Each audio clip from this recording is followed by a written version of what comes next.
Keeps changing. Okay. All right. Okay.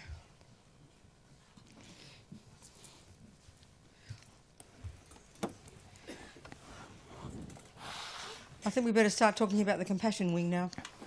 Думаю, нам теперь следует начать обсуждать крыло сострадания. So, in the Lamrim, Ламриме this particular package coming from Lama Atisha in the 11th century, это конкретная упаковка учения, которая пришла от Ламы Атиши, жившего в XI веке.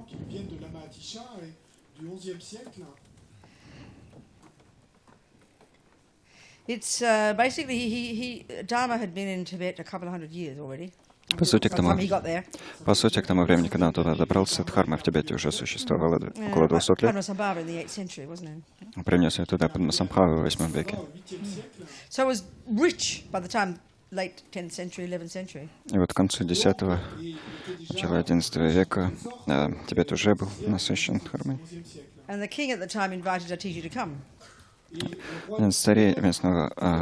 Местный царь того времени пригласил Атишу, который был великим индийским святым, великим мастером. And he spent years in Indonesia. He spent a long time, like a year or more, traveling to get to Indonesia, where it seemed Vajrayana Buddhism was flourishing, And he took teachings for many, many years from Selingpa, his guru then. Атиша много времени провел в Индонезии. Около 1-2 лет он туда только добирался. Буддизм Ваджраяны был, судя по всему, распространен в то время в Индонезии. И Атиша провел там много времени, получая учение от своего гуру Серлингпы, своего индонезийского гуру Серлингпы. And Selingpa was a product of this amazing, the Nalanda monastery near Rajgir, near Vulture Peak. Серлингпа был порождением традиции монастыря Наланда, монастырской традиции Наланды, монастыря, который был расположен рядом с Раджгиром. So from the 7th, 8th century up to like 10th, 11th, and when it started to collapse, all Buddhism collapsed in India. Up to that time, the Nalanda monastery was an astonishing place of all the greatest. All the great masters there are the source of all the teachings, all the texts that we now in the Tibetan Buddhist tradition use. As His Holiness says, our tradition is the Nalanda tradition. 7-8 века до примерно 11-го, когда буддизм в Индии начал исчезать, именно Наланда служила источником невероятных познаний, невероятных текстов, всех тех невероятных текстов, на которых, по словам Его Святейшества, наша собственная тибетская традиция в полной мере опирается, которую мы сегодня изучаем. Я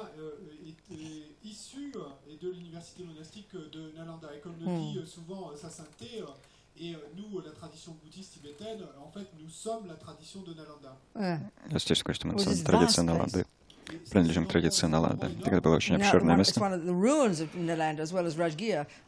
Vulture Peak, two of the places we go to on our pilgrimage every year. Руины Наланды, а также сам Раджгир — это два из множества мест, которые мы посещаем по ходу своего ежегодного паломничества.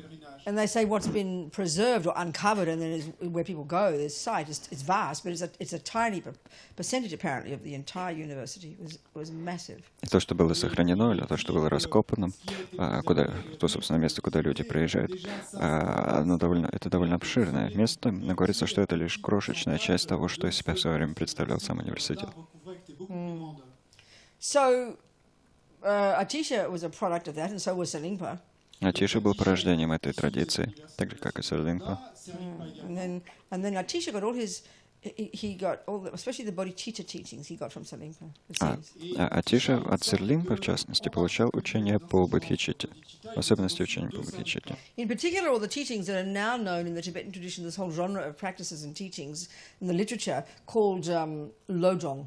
И, в частности, все те учения, которые сейчас нам известны как жанр или класс учений, называющийся лоджонг. And so for many years in Tibet, around the time of Atisha, these teachings were kept secret. В протяжении многих лет в Тибете, во времена самого Атиши, эти учения в Тибете хранились в тайне. The teachings relating to exchanging self for others. Учения, относящиеся к замене себя на других. this approach is said to be the most radical, the best and the most radical way to accomplish bodhicitta. А этот подход называется самым радикальным, самым лучшим и самым радикальным способом развития Basically, a бодхичитты. teacher got to Tibet. He was invited. He remained there the last 15, 17 years of his life. И вот, по сути, Атишу пригласили в Тибет, и он там оставался последние 15-17 лет своей жизни. And so basically this is my way of putting it, the Dharma was there, flourishing, but lost the plot a bit, I think he thought. It's me talking, I'm saying that. I don't say that in the teachings. He lost the plot. И вот как я это описываю, это мои слова, так, не классическое определение изучения, а мое описание. Атиша пришел в Тибет, и дхарма там была распространена, но тибетцы как бы немножко потеряли сюжетную линию. Это я так называю. Потеряли из виду сюжет. I think he thought there was not a really clear overview, a structured overview of all the teachings and how to actually enter into the teachings in a nice orderly way, as we've been talking, in order to accomplish the goal. That was lacking. Как я понимаю, Атиша увидел, что недостает четкого обзора всех учений, ясного понимания того, как вступить в учение и продвигаться по ним упорядоченно, шаг за шагом, для того, чтобы достигать результатов.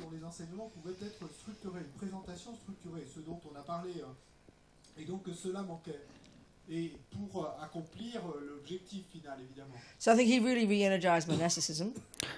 Атиша придал новые силы монашеской традиции монахов и монахинь.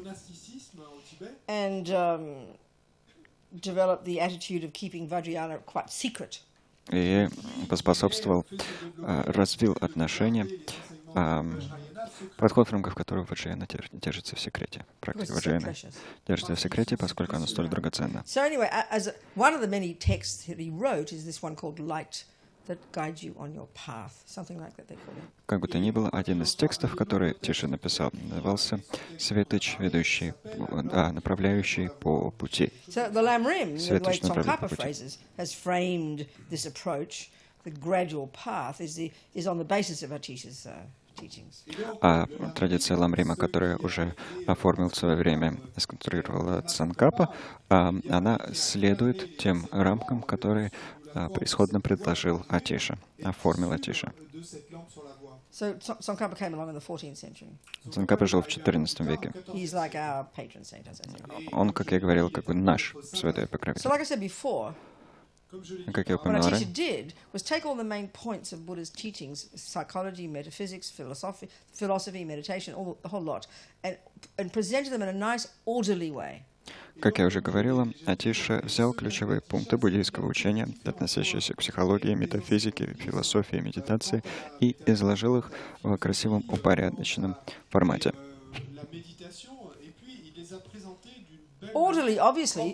Orderly, obviously, for any body of knowledge in terms of the capacity of the student to internalize it, obviously. Упорядочено, что очевидно в любой сфере познания. Упорядочено с точки зрения способностей человека, который ту или иную сферу познания осваивает, того, кто желает материал изучать. So, like I said, junior school, high school, that business. И как я упоминала, это те самые вещи, которые я называю младшей школой, старшей школой. Before we enter into the path by beginning to internalize the teachings about impermanence, in particular the teachings on death. Прежде чем мы вступаем на путь, начинаем впитывать учение о непостоянстве, и в частности учение о смерти. He cobbled together this little contemplation called thinking about this precious human rebirth. Атиша сформулировал замечательный набор размышлений, небольшой цикл размышлений, который называется, посвящен так называемой драгоценной человеческой жизни.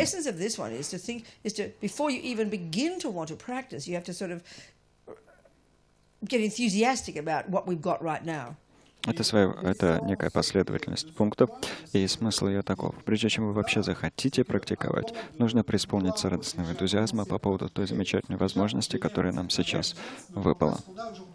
So this is considered like a preliminary little kind of contemplation to do, to energize you, to not waste this precious human birth. Это рассматривается как некое предварительное размышление, которое преисполняет вас энергией, позволяющей энергии и желание не растрачивать эту жизнь впустую, эту возможность впустую.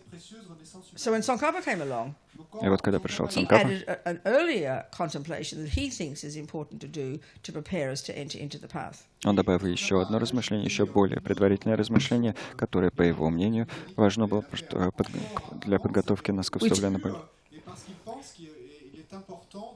Which is to think about the necessity for devoting to a spiritual teacher. Это размышление о необходимости верения духовному учителю.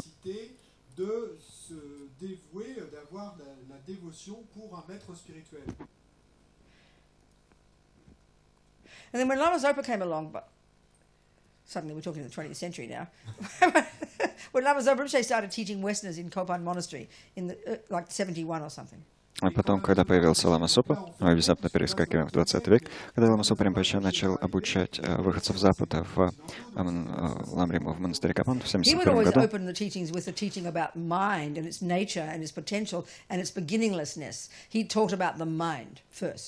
он всегда начинал цикл учений с объяснения темы ума, его потенциала, его природы, его безначальности. Всегда начинал все эти рассуждения с обсуждения ума. Потому что если он преподавал эти учения людям, верящим в то, что их мозг, ум — это их мозг, что есть только одна жизнь, то буддизм как-то странно начинал бы выглядеть. На самом деле весь буддизм превращался бы в чушь какую-то. Because all the teachings on mindfulness and all the teachings on meditation, all the teachings on reincarnation, all the teachings on the realms, all the teaching on karma, all the teachings on emptiness, all the teachings on enlightenment, the lot, are based upon the premise of a continuity of consciousness, Потому что все not being physical. учения о медитации, все учения о реинкарнации, все учения о разных царствах, все учения о карме, все учения о пустотности, все учения о просветлении, если уж на то пошло, все они основываются на допущении, что ум это имеет продолженность, что он продолжает существовать. So you have to present the mind. Так что нужно было описать ум. And that for me I find very helpful. To start with at least talking about the mind and our marvelous potential. That's very tasty to us in the West. That's not belief at all. That's delicious. We like that. И для меня лично было очень полезно начать с обсуждения именно ума и его потенциала. Это, так сказать, буквально очень смачный подход для выходцев с Запада, для нас очень привлекательный. Нам это очень нравится.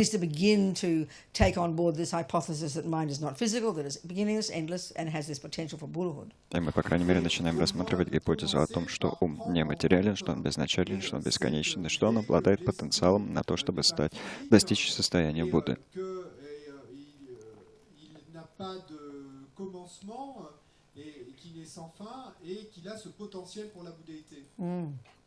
So then, if we think there, we've talked about all this. Мы все это обсудили. Okay, let's just talk a bit more about this. What's Buddha nature? We hear these unusual phrases, these concepts that we don't necessarily use in our culture. Buddha nature. All sentient beings possess Buddha nature. И давайте еще немного на эту тему поговорим. Мы слышим все эти странные понятия, которыми в западном контексте не пользуемся. Например, идею о том, что у всех существ есть природа Будды. Что такое природа Будды? And this sounds all a bit mystical to people, Людям это кажется чем-то мистическим, немного мистическим. There are many ways that you hear it taught. И есть множество способов преподать эту тему. There's something very practical. Это нечто, и это очень нечто практичное. I always do every time I come here. I use the example of an acorn. Мне очень нравится использовать пример с желудем. Я всегда его использую, когда сюда приезжаю. Or a seed. Или семенем. If you look at a little thing called an acorn, если вы посмотрите на маленькую штучку, которая называется желудь, what's that? Что это? Well, we'd say it's a seed. Это семя, сказали бы мы. And you plant it in the ground. Его можно посадить в почву, and it'll turn into an oak tree. И оно превратится в дубовое дерево. Well, first of all, you look at it and you've never heard of botany. И вот вы, во-первых, рассматриваете этот процесс, и, скажем, вы никогда о ботанике не слышали. Who are you trying to kid? Чего это вы меня дурите? This little thing Эта маленькая штучка turning into that. превратится вот в это. But then you learn botany, you start to take it for granted. Но затем вы изучаете ботанику и начинаете все эти утверждения принимать как нечто само собой разумеющееся. So we know if you recognize a seed as a rose seed or a pear tree, a pear seed or whatever, you know it's not just a seed in general, it's a specific seed which will bring a specific fruit. We know that. That's reasonable. Если мы узнаем какое-то конкретное семя, будь то семя розы или семя персика, мы знаем, что это не просто абы какое семя, это конкретное семя, которое приведет к возникновению конкретного растения. Это нам известно. Talking Buddhist way, Если рассуждать в буддийском контексте, we could say accurately, couldn't we, мы можем с точностью сказать, that all acorns possess oak tree nature. что все желуди обладают природой дуба. We don't talk like that. Мы в таком ключе не We can hear рассуждаем. the meaning. Но смысл нам ясен. Well, the Buddha's saying Что ж, Будда утверждает, all consciousnesses, all minds все сознания, все умы possess Buddha nature, наделены природой Будды, possess the potential to become a Buddha. наделены That's all. потенциалом к становлению Будды. An acorn possesses the potential to be an oak tree, doesn't it? Желудь обладает потенциалом для становления дум, не так ли? Again, we don't even talk like that about acorns. We just call it a seed, and we know the meaning of a seed. Опять же, мы даже так не рассуждаем о желудях. Мы просто называем их семенем, а что такое семя, нам известно. So using the same analogy, if you look at an acorn, you'll never see an oak tree in there if you don't know botany. Equally, if you look at you, who you are now, look at yourself, who you are now, a miserable person, a bit depressed, a bit angry, a bit jealousy, you know, blah, blah, blah. Maybe you can play music, maybe you can get a bit happy and then die.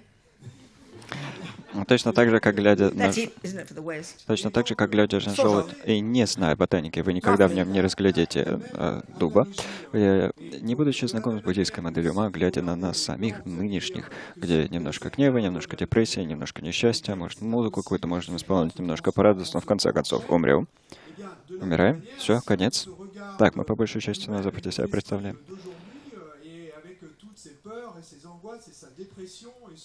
Peut-être je sais jouer un peu de musique et je sais faire ceci, je sais cela et j'ai telle qualité, tel défaut. Mais si et on me dit que je peux me transformer en Bouddha, non, là je vais pas l'y croire. Huh? I didn't say that. I said a bit of potential music and then you die. Немножко способности к музыке и потом умираешь. Peut-être jouer un peu de musique et puis tout ce qui va se passer après, c'est qu'on va mourir. Roughly speaking, that's about the materialist view, isn't it? Говоря Not being too cynical. грубо, таково примерно материалистическое представление, правда? Без особого цинизма. You get born. Рождаешься, You don't ask to get born. и ты не просил, Someone else decides. чтобы тебя рожали. I mean, that alone, I tell you, I think it's just plain fascism, frankly, in my mind. Never mind, I won't go on about it. Fascism, that's fascism. Кто-то другой решил за тебя. Getting someone else to decide to make me. Кто-то решил тебя Who do they родить. think they are? По моему мнению, даже сама эта идея уже какая-то фашистская. Кто-то решил родить меня. Таким они себя возомнили. Но я не буду на эту тему To make разбираться. me. Сделать меня. To give me anger and depression and jealousy. Наделить меня гневом, депрессией, ревностью. And then I go to a therapist. Потом прихожу к And she психотерапевту. tells me I've got to grow up and stop blaming my parents. А она мне говорит, что пора повзрослеть и перестать винить своих родителей. I'm sorry, you can't blame Frankenstein, the monster. Frankenstein made him. Простите, нельзя винить монстра Франкенштейна. Сделал его You can't blame the Франкенштейн. monster. Frankenstein's fault. Монстра винить нечего. Виноват Франкенштейн. Isn't that true? I heard he made a monster. Isn't that? I've never seen the movie or read the story. Правда же? Я слышала, что он сделал какого-то монстра. Но ни книгу, ни фильм, книгу не читал, Like that фильм не with our смотрел. parents. Never mind, that's not the point here. I'm getting sidetracked. Так примерно делается и с родителями, но это не важно. But Это я basically, in our немножко... culture, being the materialist, you know, anger and jealousy and love and compassion have sort of equal status, don't they? And that's it. And you do the best, not to have too much negativity and try and grow the positivity best you can, and then you die. В сторону стараюсь это чуть от темы не ушла. Но неважно, в нашей культуре мы придаем равный статус гневу, негативным эмоциям, любви, эмоциям позитивным и так далее, и стараемся просто сохранять какое-то их равновесие, насколько удается, а потом умираем. And that's how we identify ourselves. И так вот мы себя и Mind определяем. naturally is chaotic. Природа у меня такая хаотичная, Fear is natural. страх естественный, Bad things happen. случаются плохие вещи, No one knows why, никто не знает почему, and then you die. а потом умираешь. Then you hear that Buddha says, Потом слышишь, что Будда говорит, actually, I have discovered И я на самом деле выяснил, что твой ум обладает потенциалом для того, чтобы быть Буддой, быть полностью развит мудрость, чтобы ум твой пронизывал Вселенную, знать все сущее так, как оно существует, безошибочно, включая все умы всех живых существ, все их прошлое, все их грядущее, обладать безграничным состраданием ко всем, как если бы не было разделения между мной и тобой. Бесконечная сила,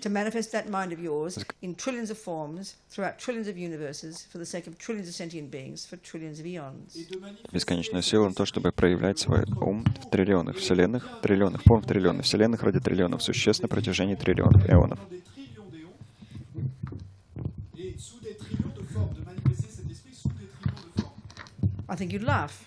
Если бы Будда такое сказал, вы бы засмеялись, сочли, что он сошел с ума.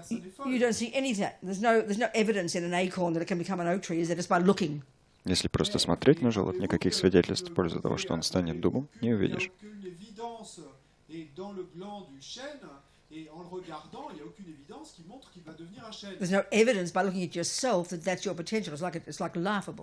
И если смотришь на себя, то никаких свидетельств в пользу описанного потенциала тоже не видишь. Описание этого потенциала кажется смехотворным.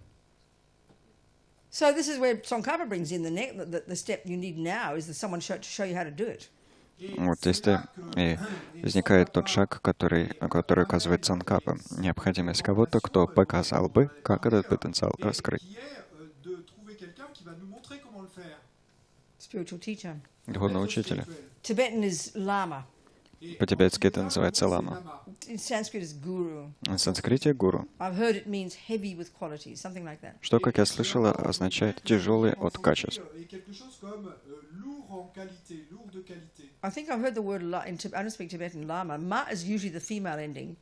По-тибетским я не владею, насколько я слышала, «ма» — это женское окончание. Обычно же это женское окончание. Алла — это что-то вроде «высокий». Я слышала, что от ламы Еши, что слово лама означает «высокая мать».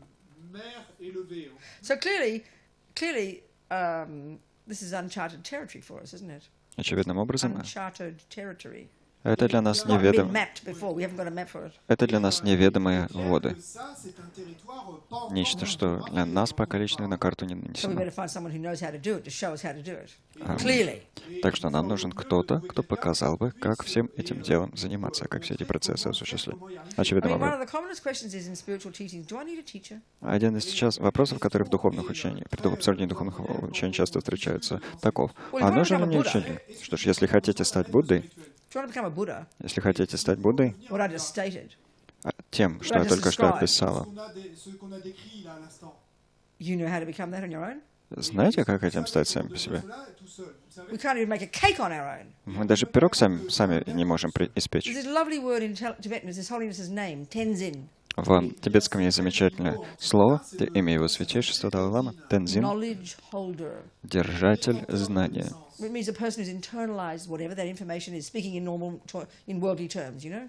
в мирском смысле это слово означает любого человека, кто воплотил те вещи, о которых говорит. A knowledge holder. Anything we learn, and anything we've learned in this life, I would say, anything we've learned in this life, we've learned from someone who's known how to do it. Очевидным образом нам нужен держатель знания. Все, что мы в этой жизни освоили, все, чему мы в этой жизни научились, всему этому мы научились от того, кто знает, что делает. Кто знает, как что-то делать. Когда речь заходит о духовных вещах, у нас возникают всевозможные мистические, странные идеи. Мы думаем, что нужно как бы погрузиться в свой ум и там все отыскать. Что ж, если вы хотите исполнять музыку как Бах? Да, может, у вас закроется потенциал. Но за счет того, что вы просто будете смотреть внутрь и надеяться, что из вас все само вылезет, Take you a long time. Это какой-то суеверный немножко подход. Много времени уйдет. Зачем быть такими Why высокомерными? reinvent the wheel? Зачем Why изобретать not find велосипед? somebody who knows how to play and get them to show you how to do it? It's awfully simple. Почему не найти просто кого-то, кто умеет исполнять музыку, и не попросить вас обучить? Это же так просто. So we need a teacher, pretty obvious. Так что нам, вполне очевидным образом, нужен учитель. But the trouble is this. Проблема, однако, вот в чем. Obviously, the best teachers are Buddha. Очевидным образом, самый лучший учитель — это Будда. But you can't recognize who a Buddha is. Но вы не способны распознать, кто Буддой является. Because a Buddha has gone well past the necessity for a body. Потому что Будда далеко превзошел потребность в теле. Он превзошел потребность в теле. Будды не So a нуждаются в теле. Buddha, you can't possibly see them. И увидеть Будд невозможно. The actual meaning of the word Buddha, But- the actual meaning of the word Buddha is pure, unmanifest, enlightened consciousness. And so, of course, you can't see a consciousness, can you? Подлинный смысл слова Будда, то, что подлинно подразумевается по слову Будда, это просветленное, непроявленное сознание. Так что, разумеется, That's the actual Buddha. потому что, разумеется, вы Actual Buddha. это увидеть не способны. They Это often refer подлинный to the Будда. absolute Buddha. Как часто делается, это называется абсолютным Буддой. Impossible to ever see. Это невозможно So никак out of увидеть. incredible compassion, И в силу невероятного сострадания a Buddha chooses consciously to manifest in bodies. Будда сознательно решает проявиться в телах. So the first kind of body they manifest in is one looking like us. Первый вид тел, который Будда проявляет, это тело, которое похоже, выглядит как мы, And then they talk like us, говорит как мы, so we can hear their teachings. чтобы мы могли слышать учение Будды. So then, because they've got a human body, Поскольку Будда обладает человеческими they телами, look like a human. выглядят они как люди. You know, they probably pick their nose and Говорят. wear glasses and go to the toilet. Ковыряют в носу, может быть, носят очки, в туалет ходят. Well, Buddha wouldn't do that because he wouldn't have a body.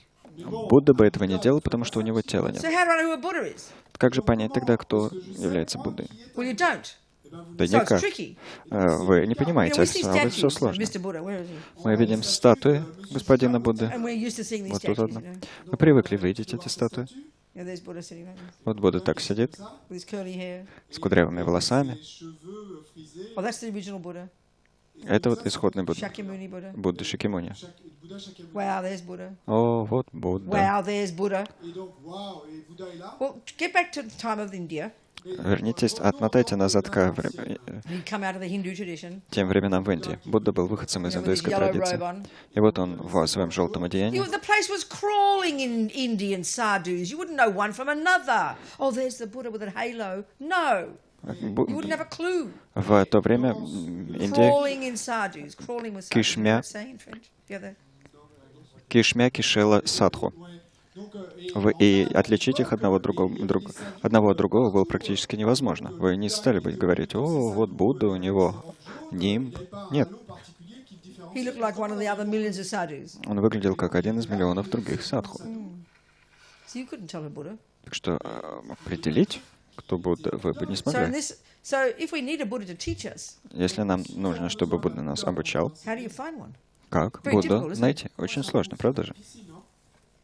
So because we can't communicate with pure consciousness, Поскольку мы не способны общаться с чистым сознанием, Communiquer avec une conscience pure, we need the Buddha to be manifesting in the human form. нам нужно, чтобы Будда проявлялся в человеческой форме. sous forme humaine. So then at the time of in India, at the time of the Buddha, you would have said he was our teacher. Buddha was our teacher. В те времена, когда Будда жил в Индии, вы могли сказать, что Будда — наш учитель. He was showing us how we can become a Buddha, Он показывал нам, как мы можем стать Буддой, Pouvions devenir Bouddha. like him. подобно ему. So you can't just believe him straight away. И нельзя ему просто сразу взять и поверить. Premier coup, tout de suite. You can't see the evidence of it. Ведь We're not clairvoyant. доказательства вам не видны, мы не That's why we have to ясновидящие, listen, и потому нужно do our слушать, research, исследовать, think about it, размышлять. Y penser. and then this is choosing a teacher, whether at the time or now, no difference. И это и есть процесс выбора учителя. В те времена или сейчас никакого различия Il нет. n'y a pas de différence. In other words, do your market research. Иными словами, проведите рыночные исследования. Vous faites votre étude de marché. Don't just believe what someone tells you. А не просто верьте в что-то, что вам кто-то And this втирает. is the hard part. Вот это-то и сложно. Because right now, they're saying, there's so many spiritual teachings around. Ведь в наше время так много вокруг всяческих духовных учений.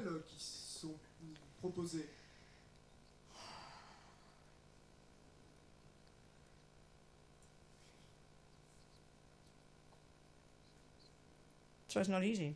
Так что это непросто. So why do we have to? Okay.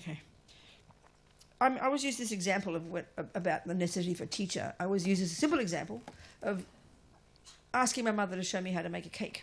Говоря о том, что необходим учитель, я всегда привожу простой пример. То, как я попросила свою мать обучить меня печь пироги, научить меня печь пироги. So the first step there is I have to want to make a cake. Первый шаг таков. Я должна захотеть испечь пирог. So my mother, since a little girl, she knew how to make cakes. Моя мать с юного возраста She was a knowledge holder of cake making. знала, как печь пироги. Она была держателем знания печенья, того, I в том, never как wanted to печь make a пироги. cake. Я печь пироги никогда не хотела. She had the knowledge. Она обладала She knew she знаниями, couldn't force me, но заставить меня so she didn't show me how. не могла, и потому не Maybe when I показывала. was about 26, living in London, I was a hippie, I decided I want to make a cake. First time. Но и потому не показывала мне, как печь пироги. Но когда мне было 26, я была хиппи и жила в Лондоне, я внезапно решила начать So печь. from there, the door opened, didn't it? С этого момента Then I дверь took the next открылась. step. И я предприняла следующий шаг. So So I happened to be going back to Melbourne, and I asked my mother. Так уж получилось, что я в тот период снова посещала Мельбурн But I didn't just ask her because I was trying to be a good daughter. и попросила свою мать меня обучить. Но я попросила не просто потому, что хотела быть хорошей дочерью, а потому что провела рыночное исследование. I tasted her students' cakes, my sisters. Я пробовала ее пироги, я пробовала пироги ее учениц, Her своих peers сестер. said she was a good cake maker. Ее ровня, те, кто были с ней наравне, говорили, что она хорошо печет. And what more can I rely on, other than that intellectual knowledge? А на что я могла бы полагаться, помимо этих интеллектуальных знаний? I had zero experience of cake making. У меня не было никакого опыта приготовления пирогов. If you said to me, well, you put 14 eggs in and then you whip it up and then you put 4 pounds of chocolate, I wouldn't have had any basis for knowing whether you were right or wrong. Если бы вы мне сказали, что нужно разбить 14 яиц, взбить их и потом навалить туда 4 фунта шоколада, у меня не было бы никаких оснований для того, чтобы проверить ваши слова. But I'd done my research about my mother. Но я провела исследование относительно своей матери. У меня была некая интеллектуальная I had уверенность some inferential knowledge. относительно ее познания, некие знания, основанные на умозаключении. Не на опыте, I can only rely on my intellectual, а полагаться я могла только на свои умственные способности. not on feelings. Не на чувства. This is the biggest mistake we make. И вот в этом-то самая большая ошибка, We которую go мы to some допускаем. spiritual teaching. Приходим на какое-то духовное The учение, teacher's really charismatic. учитель очень харизматичен. Oh, wow, amazing, there must be a Buddha. О, изумительно, это должно быть Будда. No basis at all, just feelings. Совершенно без каких-либо оснований, просто на основе чувства. And we judge so much by feelings. И мы так многое судим на основе чувств. Так о многом судим на основе Thinking it's чувств. called intuition. Думая, что это называется интуиция.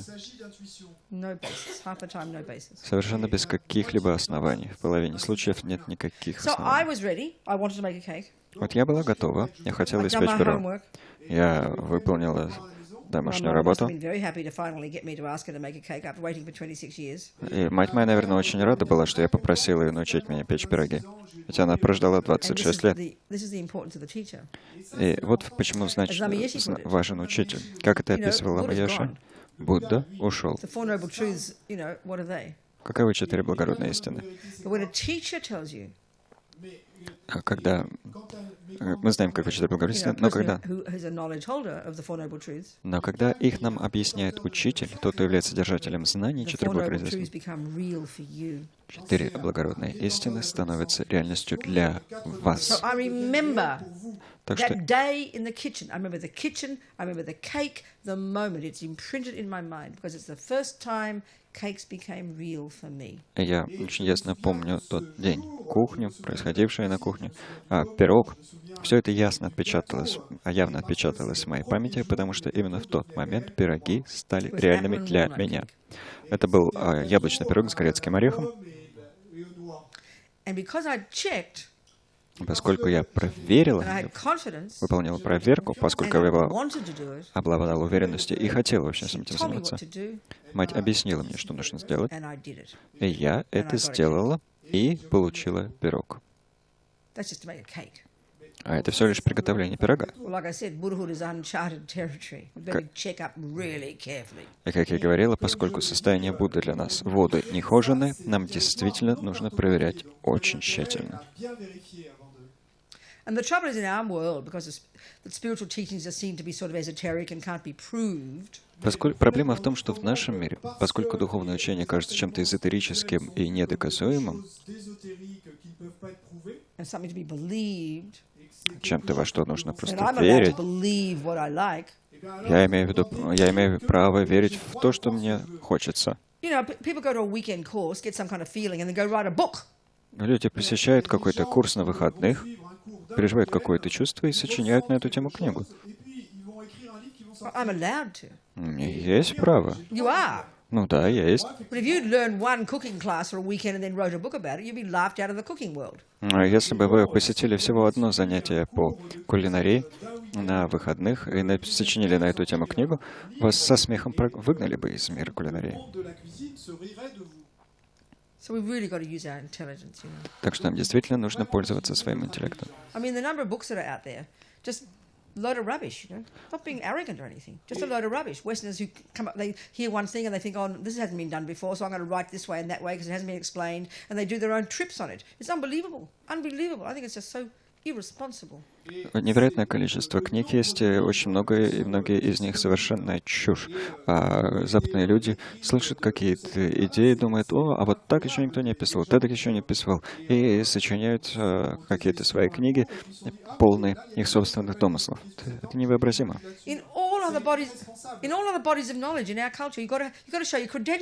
Во всех остальных областях познаний в нашей культуре нужно доказать свою квалифицированность. В вопросах духовных всем все равно. И это очень сбивает с толку. Вся тибетская монастырская система изумительна. Основанная на системе, которая в VII веке существовала в Наланде.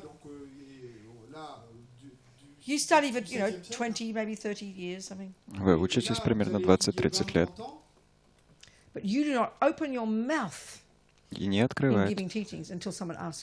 И не открывайте рот, не начинайте давать учение, пока кто-то вас о том не попросит.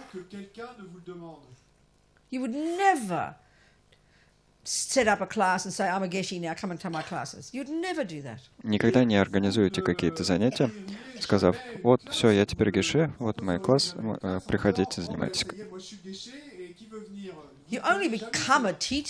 Вы становитесь учителем только тогда, как это происходит в монастырях.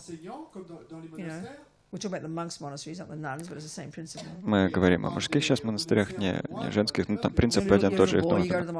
Вот вы маленький мальчик, вы приходите в монастырь,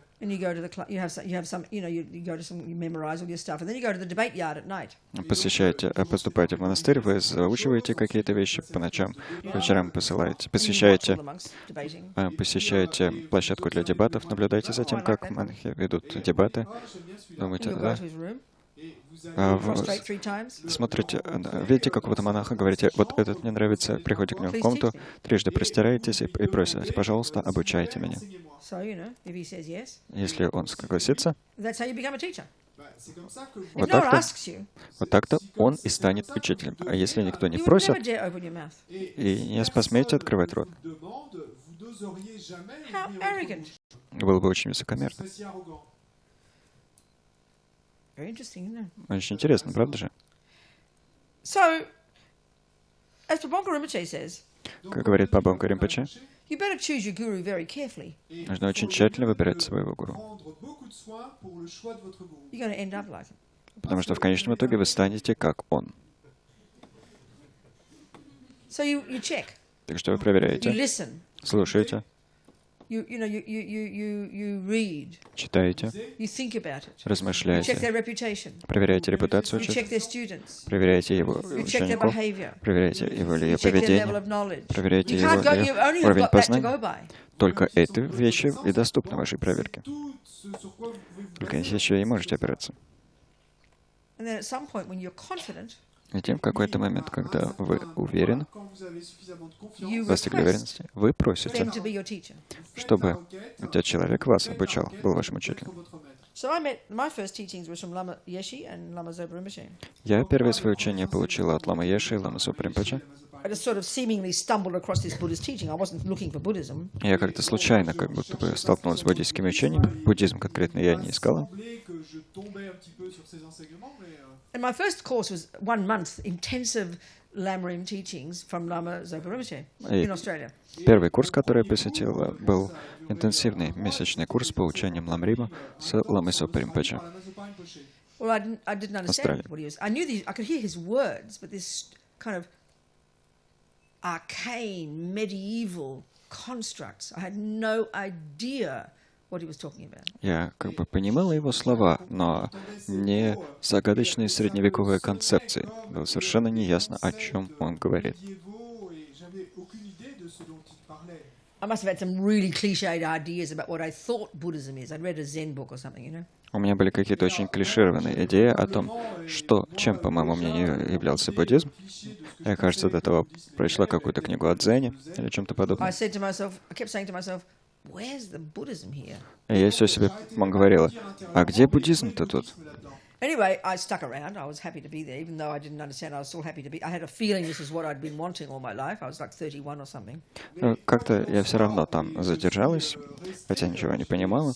У меня возникло чувство того, что именно этого я всю жизнь и ждала. Мне на тот момент было около 31 года. And this Lama Yeshe would come along in the evenings. По вечерам приходил Лама Еши, и тогда все обретало Like a смысл. big sigh of relief.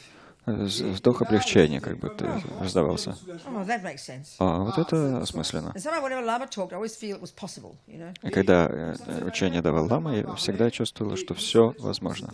То, что он описывает, возможно. I liked Lama Yeshe. Мне нравился Лама Еши. Anyway, after I was there for 2 months, did a 1 month Lam Rim and then a 1 month Chenrezig retreat and teachings from Lama. И вот я там задержалась на 2 месяца, прошла месячный курс по Ламриму и месячный курс по Ченрезе с So Лама I Еши. decided I'd become a Buddhist. И решила, стану And I took буддисткой. refuge. Приняла прибежище. And then halfway through the next year, and I was in Melbourne, I kind of the penny dropped that Lama Yeshe was my guru. I wasn't looking for a guru. It was the 70s, and I'd been a radical lefty, and I thought the worst possible idea was to have a guru. It was like disgusting, you know. В середине следующего года, когда я находилась в Мельбурне, до меня дошло, что Лама Еши мой гуру. Надо сказать, что я гуру совсем не искала, поскольку это были 70-е годы. Я была последовательницей, приверженцей левых взглядов. Идея о наличии гуру казалась самым отвратительным, что может быть.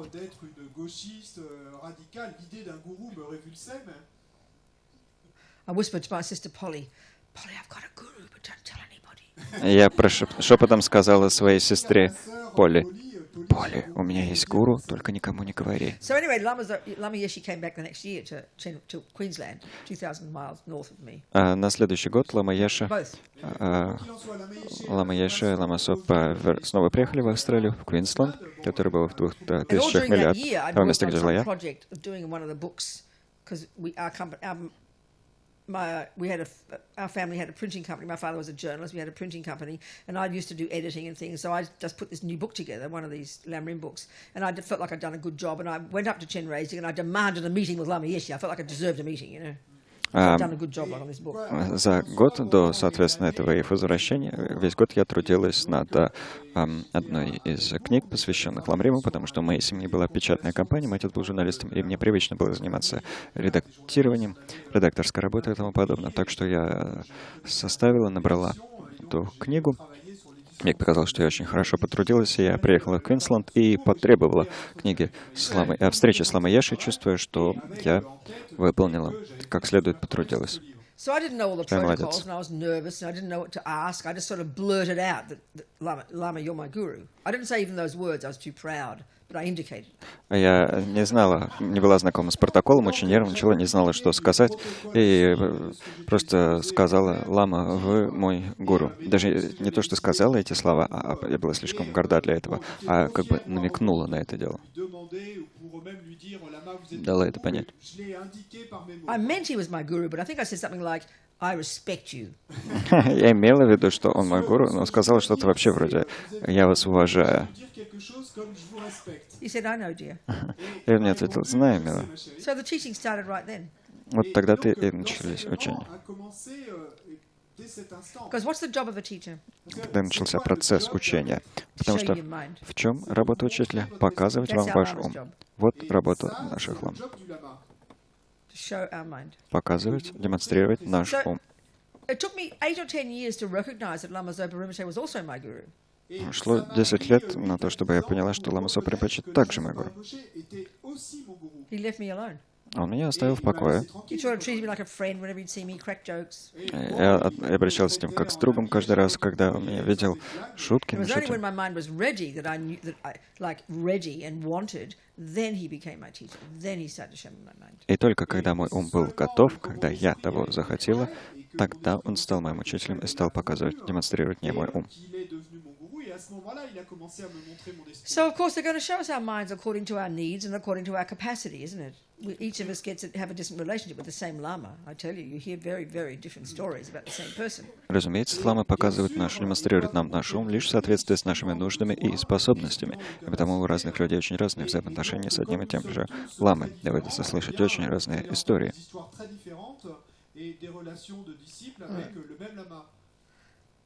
All I ever saw with Lama, he scared the life out of me. Like I said, he always seemed about 10 feet tall to me. Как я говорила, каждый раз, когда я видел ламу Яши, он меня до смерти пугал. Мне казалось, что он 3 метров ростом. Other students only ever saw the sweetest person. А другие ученики всегда видели милейшего человека. Только милейшего человека. So I think I can say that I don't think I would have worked on my mind. I wouldn't have known what it meant without a teacher. See my mind. И думаю, могу сказать, что я бы без учителя и не знала, что не узнала. Поняла, что значит видеть собственный ум. Why would I want to look at my jealousy and my anger? Why would I? Зачем мне Who wants смотреть? to? Nobody. Зачем мне было бы смотреть на свою зависть и свой гнев? Кто на них захочет смотреть? Никто. So for the first year or so, after I became a nun, I went to Kopan after that, soon after, became a nun. Через 3 года после описанных событий я отправилась в конце концов в Копан, стала монахиней. And I didn't want to meditate. I thought it was the stupidest idea.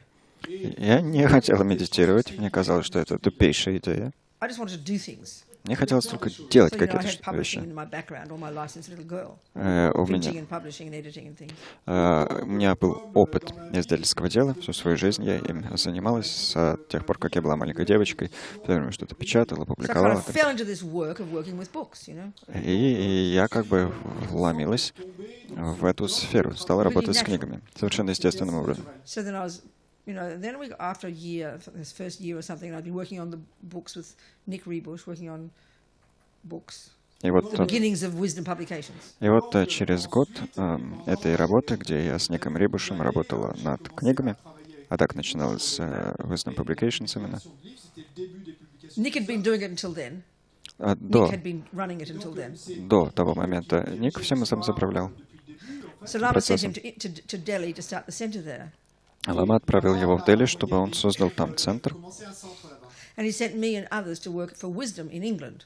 а меня вместе с другими отправил работать на Wisdom Publications в Лондоне. И мы были I had all this полны background. в Англии. Я была I полна just assumed it would энтузиазма. be my job.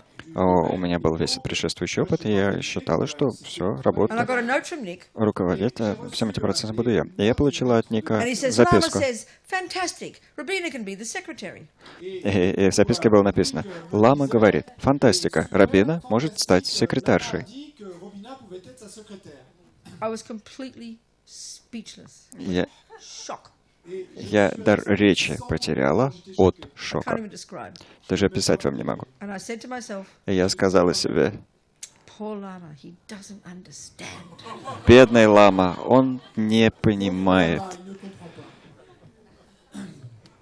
It took me 25 years working with the FPMT to get the job called director. У меня 25 лет ушло, работа на FPMT, чтобы меня где-то хоть назначили директором. Avant que j'obtienne un travail où j'étais la directrice. I don't know if you understand this, but Je sais pas si vous Не знаю, понимаете ли вы you know, это? I like to help people. Мне нравится помогать людям. People tell me I'm kind, and even when I was a little girl and I was berserk, they said I was kind. Люди говорят мне, что я добрая, и даже когда я была маленькой девочкой, совершенно безумным умом, даже But I тогда hear меня people считали say, oh, I добрым. want to be a nurse. Но я слышу, как люди говорят, там, хочу быть медсестрой. Я слышал, что люди говорили, хочу быть медсестрой, и испытывал шок. Медсестрой? Because for me, helping И для means меня running it. помощь, Boss, being the помогать, boss, помогать, leading the way. помогать значит No, I'm really управлять. serious. My mind, you know. Управлять, руководить, направлять. Серьезно говорю, так устроен мой ум. aider, pour moi, ça veut dire diriger l'affaire, ça veut dire être To le help, directeur. a helper is a person who helps the boss, isn't it? Помощник — это тот, кто помогает боссу. Un assistant, c'est quelqu'un qui aide le boss. When I first went to mass, I was like, when I was about 4, 3, I saw the priest. That's my job. I announced, I've got to be the priest. Когда я впервые посетила мессу в возрасте Who wants to be an 3-4 altar boy? I want to be a priest. или 5 лет, увидела священника, который вел службу, и сказала, «О, вот эта работа мне нужна, я хочу стать священником». Конечно, не мальчиком, прислуживающим при алтаре, а священником. Pas être évidemment l'enfant de cœur. And I heard the name of the person he'd appointed director. И я услышала имя человека, которого Ламаеша назначил директором. Qu'il avait désigné He was an American, Это был американец, but it was a Tibetan name. одно, у него было All I там know is I тибетское wanted имя. to rip him from limb to limb the second I heard his name. И могу лишь сказать, что стоило мне услышать его имя, как мне захотелось разорвать его на маленькие кусочки, And for the оторвать first ему все couple of years, I got конечности. out of my brain. И первые пару лет я просто с ума сходила. était vraiment hors de moi. But the point is, there's no way in the universe I would have stayed around even for a second if I didn't have a teacher whom I did trust. Но и суть здесь вот в чем. Я ни на секунду бы во всем этом деле не задержалась, если бы у меня не было учителя, которому я доверяла. Et à faire ce travail et à accepter cette situation si je n'avais pas eu un maître In my life, as soon as something turned, en qui j'avais confiance. as soon as in my life something turned bad, like a relationship or a job, I'd be gone like the wind. Nothing would hold me back. В моей жизни до того стоило мне столкнуться с какой-то затруднительной ситуацией во взаимоотношениях или по работе, как меня уносило ветром. Ничто меня I не nearly могло went удержать. nuts the first 2 years. И вот в эти первые 2 года я едва ли не сошла с ума. Почти сошла с It ума. was terrible. Было ужасно. Talk about bad behavior. Вот уж, если говорить I о won't плохом tell you- I won't- it поведении, doesn't matter. I'm just. Are we so all I know is I tried hard. могу лишь сказать, что я активно старалась. Ce que je sais en tout cas, c'est que j'essayais dur. I'd throw things at him, Бросалась во всякими swear at вещами, him, материла его. freak out. Then Пони- I'd close псих- the door at my office door at night and do my prostrations, crying for this dreadful anger and rage to go away.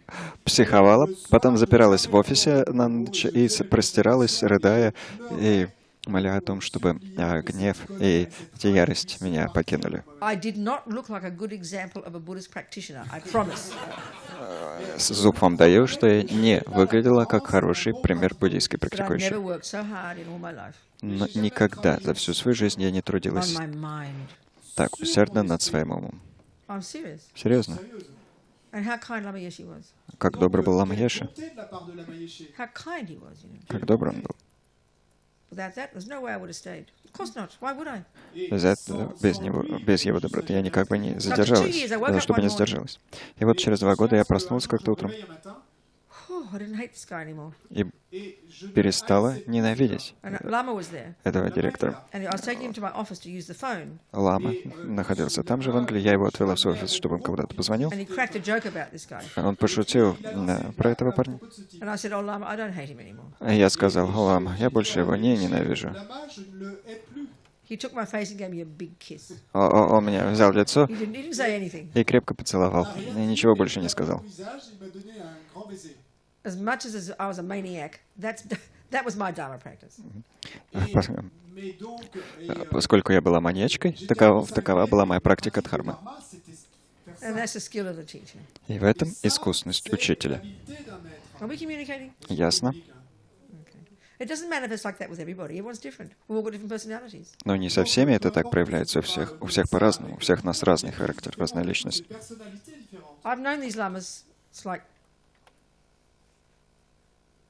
39.5 years since I met them, okay? Precisely. Я знаю этих лам. Яши и Лама Соприм Паче уже 39,5 лет. Ровно столько лет прошло с нашей встречи, и очевидным образом Ламу Соприм Паче я знаю все это время, а Ламу Яшу знала первые 10 лет. И, собственно, мне 2 рук хватило бы, чтобы пересчитать все личные встречи, которые у меня с ними обоими бывали. Большая часть из них с Ламой Сопой. Одна из этих встреч произошла прямо здесь, в Институте Ваджрагьяни. Я попросила о краткой встрече. Его секретарь отвел меня секретарь отвела меня в комнату Римпаче. Зашла туда и сказала: Римпаче, Робина хотела бы увидеться. Римпаче ничего не ответил. Она повторила. Римпаче никакого ответа. Еще раз повторил.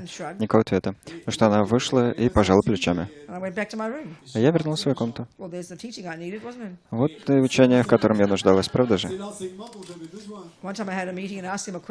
Как-то раз у меня с ним была встреча, и я задала вопрос. Он мне сказал: а что ты меня спрашиваешь? Меня-то ты чего спрашиваешь? На другой встрече я задала вопрос. Мне не важно, что ты делаешь, коль скоро ты делаешь то, что благотворнее всего. С Лама Яши было то же самое. Он мне бросал то слово, то предложение. Другая моя подруга, монахиня, постоянно получает от Ламы Соприм Паче телефонные звонки.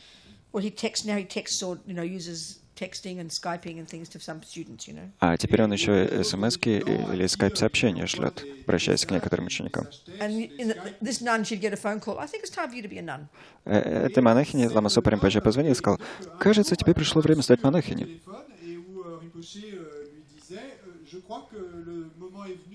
So I want you to go to Tushita and ask this Lama to become ordained. And when you become ordained, I want you to shave your head. And when you shave your head, you go home to Sydney. And then you get a job as a manager and you wear a wig and you live with your mother. And then you buy this property and you do this and you do that. He like micromanaged her. Я бы хотел, чтобы ты поехала в Тушиту и сказала такому-то ламе, что ты хочешь принять монашеский постриг, и тогда в этот момент тебе нужно побрить голову, и когда ты побреешь голову, тебе нужно поехать в Мельбурн, и жить со своей матерью, и носить такой-то парик, и еще нужно, чтобы ты устроилась на работу менеджером и делала то-то и то-то. То есть он как микроменеджер выступает в ее жизни. That's clearly what she needed. I mean, she's a very devoted person. She's not like a child or anything. Everyone gets some different treatment. The teacher sees your mind and gives you what you need. Это очевидным образом то, в чем она нуждается. И при этом она человек полной преданности, она не как ребенок и так далее. Но учитель видит, что разные потребности умов разных существ и дает существам то, в чем они нуждаются. So if I was going to entrust Lama, like I did, with my life, basically, with my choices, если бы я верила, что я сделала, собственно, Ламе свою жизнь, свой выбор, если я верила Ламе, и он поместил меня в ситуацию, которая мне, очевидно, не нравится, мне, разумеется, нужно было иметь в ней уверенность относительно. Уверенность. Посмотрите на латинский корень этого слова. Confide, вера, доверие. Но основанное на голове, на мудрости, а не на смутных чувствах сердца. Но также у нас есть и сердце. И, как говорил Лама Яши, мы отчаянно жаждем любви. До смерти жаждем любви. Тщательно проверяйте, кому вы свое сердце доверяете.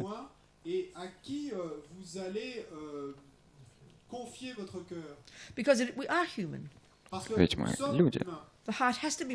Сердце должно быть движимо.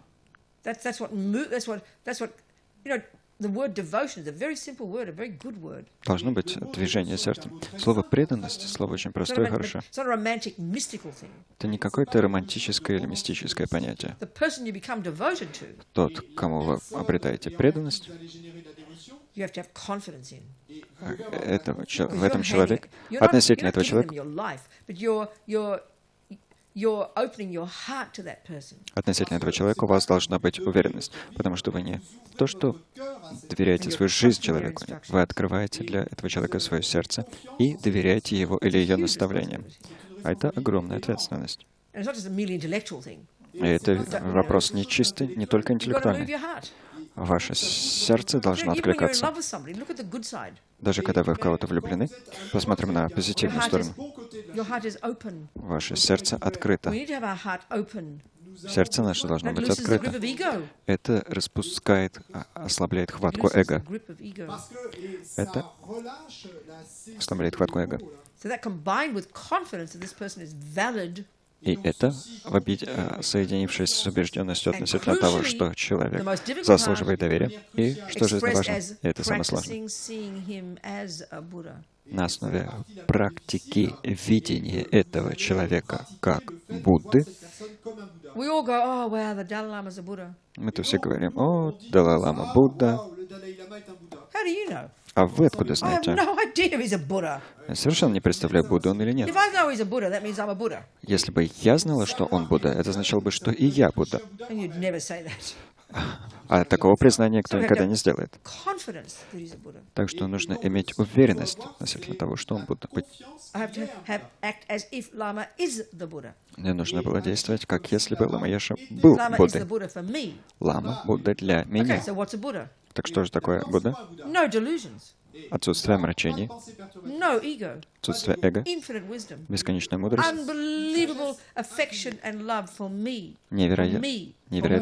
невероятная любовь и приязнь ко мне,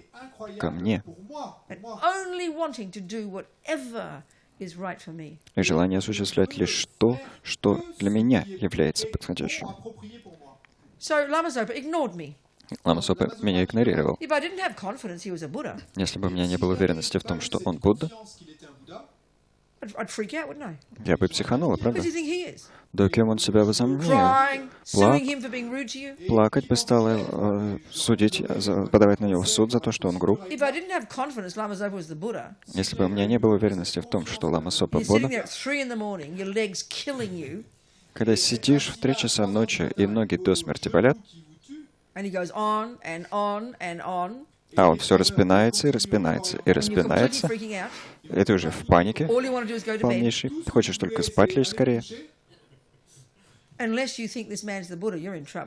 Если не считаешь, что этот человек Будда, у тебя проблема. In order to be confident he's the Buddha, when he sits at 3 in the morning and saying things you can't understand, you'd better have confidence first that he is. Того, чтобы прийти к пониманию того, что он Будда, когда в 3 часа ночи, когда ты сидишь болью в ногах, а он все распинается о вещах, которые ты совершенно не понимаешь, нужно иметь некую убежденность. Нужно иметь убежденность в том, что он все-таки Будда. Если бы Ламу Сопу наняли преподавателем университета, а он задерживал бы студентов до 3 ночи и продолжал разговаривать, его бы уволили. Помню, как-то посещала какую-то открытую лекцию в Сиднее. Now he talks very differently. He talks fiercely, furiously, doesn't and ah. He used to and ah and cough every syllable. People thought he was insane. This one lady in Sydney stood up and stormed out the door. Talk about the emperor with no clothes.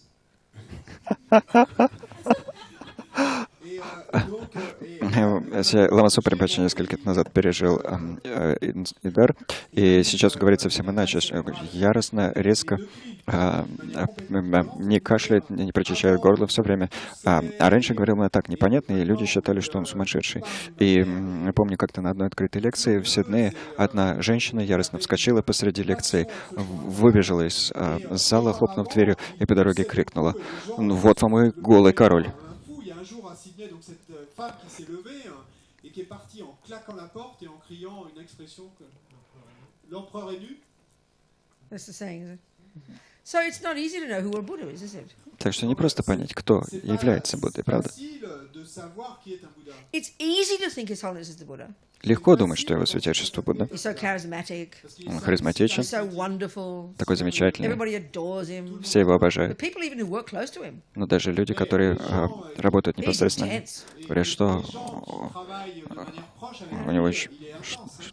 что у него очень мощное присутствие. So we have these romantic notions of Что what с a ним Buddha would непросто. act like if, like sweet with a halo, treating me nicely. Forget it. У нас есть эти романтические представления о том, что значит общаться с Буддой, что он будет таким милым, у него нимб будет над головой. Об этом всем нужно забыть. Et avec un halo de lumière et parlant avec des mots doux, etc. Non, oubliez ça. But another way of talking about it, the necessity to have this relationship and to see that person as a Buddha, and then when they tell you things you don't want to do and that kind of thing with me, what's the benefit to me? Why would I want to do that? Why would I want to trust Lama and accept being secretary when I knew I was the one that was better than the job and learn to work with it and see it as my practice? What's the advantage to me? That's the point. Но другая сторона этого вопроса о том, зачем нужно доверяться ламе и Quant au fait de voir le lama comme Bouddha, принимать эти затруднительные ситуации, как в моем случае, когда лама назначил меня секретаршей, и я терпела, зная при этом, что я больше подхожу для работы руководящей. Другая, это, собственно, сторона, которую нужно рассмотреть, это понять, в чем польза для меня. persuadé être bien meilleur que le directeur et que je ferais bien mieux le travail. Et pourquoi est-ce que le fait de voir le lama comme Bouddha Почему для меня полезно The рассматривать natural ламу instinct как of Будду. attachment, as we've been talking, is to get what I want. Естественный инстинкт привязанности, как мы обсуждали, это желание получать то, чего And obviously, я a person хочу. who facilitates what I want, I'm going to like them. И очевидным образом человек, который способствует получению мной желаемого, будет And мне if they нравиться. don't, I won't like them. А если человек способствует получению мной желаемого не будет он мне That's и how we spend our нравиться. lives. Так мы проводим всю свою жизнь. John's kind to me. Джон добр со мной? est bon avec moi. As long as he's kind to me. Если он со мной добр, As пока long он as со he мной does what добр, my attachment wants. пока он делает то, чего желает моя привязанность, I'll keep living with him. я с ним продолжу жить. Attachement et veut, eh bien, je continuerai à vivre avec lui. Why do you think you get divorced? Но почему, вы думаете, люди разводятся? Не в силу любви же. No, because of delusions. Нет, в силу омрачений. C'est perturbatrice. Why do we kill each other? Почему мы убиваем друг друга, виним, Sue. засуживаем? Because attachment doesn't get what it wants. Потому что привязанность не получает So, what a желаемого. marvelous person to have in your life. Так как замечательно иметь в своей жизни такого человека. A person who sees you perfectly. Человека, который совершенным образом вас And knows видит, exactly how to help you see your mind so you can rid yourself of delusions and grow your virtues. и What знает, a в marvelous person. и знает в точности, как показать вам ваш ум, чтобы вы избавились от своих омрачений. Увидели свой ум и свои How омрачения. kind from day one that Lama could pay me the respect of seeing that actually I wanted that. И какая He gave me доброта exactly со that. стороны. In a very hard way. And Lama's over too. И как же добр был Лама, что с первого дня увидел, что я действительно хочу увидеть свой ум, разобраться со своими омрачениями, и предоставил мне такую возможность. De voir que c'est exactement Это сделали и Лама Еши, и Лама Супримпаче. également. The very first day I met him, Первый раз, когда я с ними I встретилась, presented all these books that I'd worked so hard to do. и поднесла книги, над которыми так основательно потрудилась. I had the idea to do the books. У меня I designed them. возникла идея о том, чтобы создать эти книги. Я придумал их дизайн, я их набрала. I told our printing company to print them. Я велела нашей печатной компании их опубликовать. I had some help from the nun Bonnie running the centre in Melbourne. Мне помогала немножко монахиня Бонни, которая управляла центром в Мельбурне. Но сделала все I я. presented to Lama. Я принесла книгу Ламе, и он сказал: Thank you for helping my nun. «Спасибо, что помогла моей монахине». Merci d'avoir aidé ma nonne. And I said to myself, А я сказала себе: excuse me, she Прос- helped me. «Простите, это она мне помогла». Do you understand that? Понимаете? For me, as I said, helping means running it, doing it. I'm happy to help. Для I'm a меня, very helpful person, but I've got to be the boss. для меня помогать значит управлять, да, руководить. Я очень всем помогаю, но при этом должна быть начальницей. И как-то раз Лама Еши мне I сказал: want you to learn to be a good wife. «Хочу, чтобы ты научилась быть хорошей женой». And me being a smarty pants. А поскольку я такая стрячка, Smarty pants. It's a cliche for especially a little kid who's really more clever, acting really clever. Smarty pants. Forget it. Don't say it. Me being clever. А поскольку я умничала, Pensant être When he malice, said be a good wife. когда он сказал When he said be a good wife. быть хорошей женой, I said who to, Lama. я сказала: «Для кого, Лама?» bonne épouse de qui? I was a nun. Я была монахиней. He said, all men, dear. Он сказал, для всех мужчин, милая. I kind of got what he meant. Я как бы I mean, I'm поняла, a что он feminist, and it's okay. I got what he meant. Я феминистка, и ладно, поняла, что он... Ну, как бы поняла, что он имеет в виду. From day one, С первого дня he's trying to get me to be humble он пытался привести меня к смирению, and помочь, patient. сделать меня смиренной и I'm still терпеливой. trying, Я okay? все еще пытаюсь, хорошо? It's hard work, Это тяжелый труд. but I'm optimistic and I persevere. Но я полна оптимизма и упорствую. Any questions? Какие-либо вопросы? Any questions? Yeah, go. Keep it simple.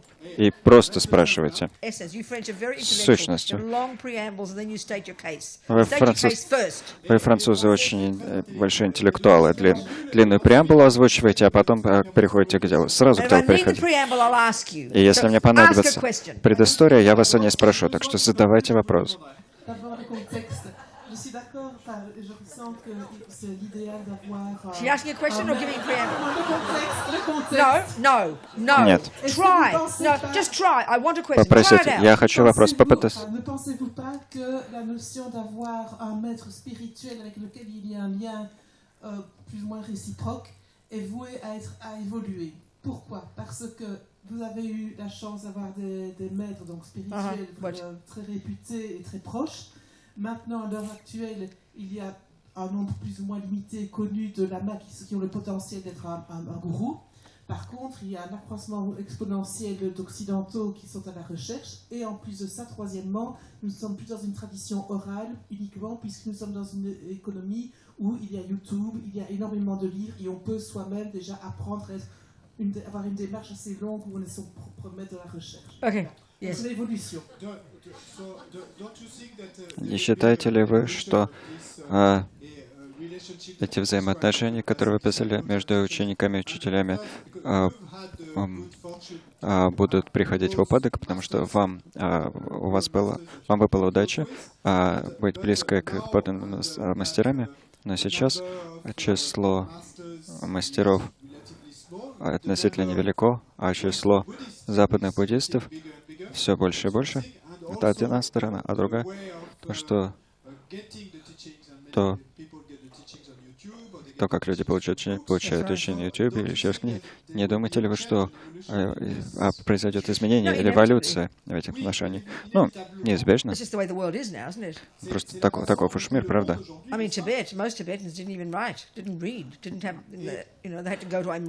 Большинство тибетцев не умели ни писать, ни читать. Им приходилось посещать монастырь. Yes, but what's interesting is this. Many people now feel that the Dalai Lama is their root guru. This term root guru, their mummy lama, their main teacher. Many people are devoted to His Holiness as their root guru, and they've never met him personally. Это интересно, что в наше время очень многие считают, что считают своим коренным гуру, своей мамой ламой Далай Ламу, его святейшество, и при этом никогда вживую его не встречали.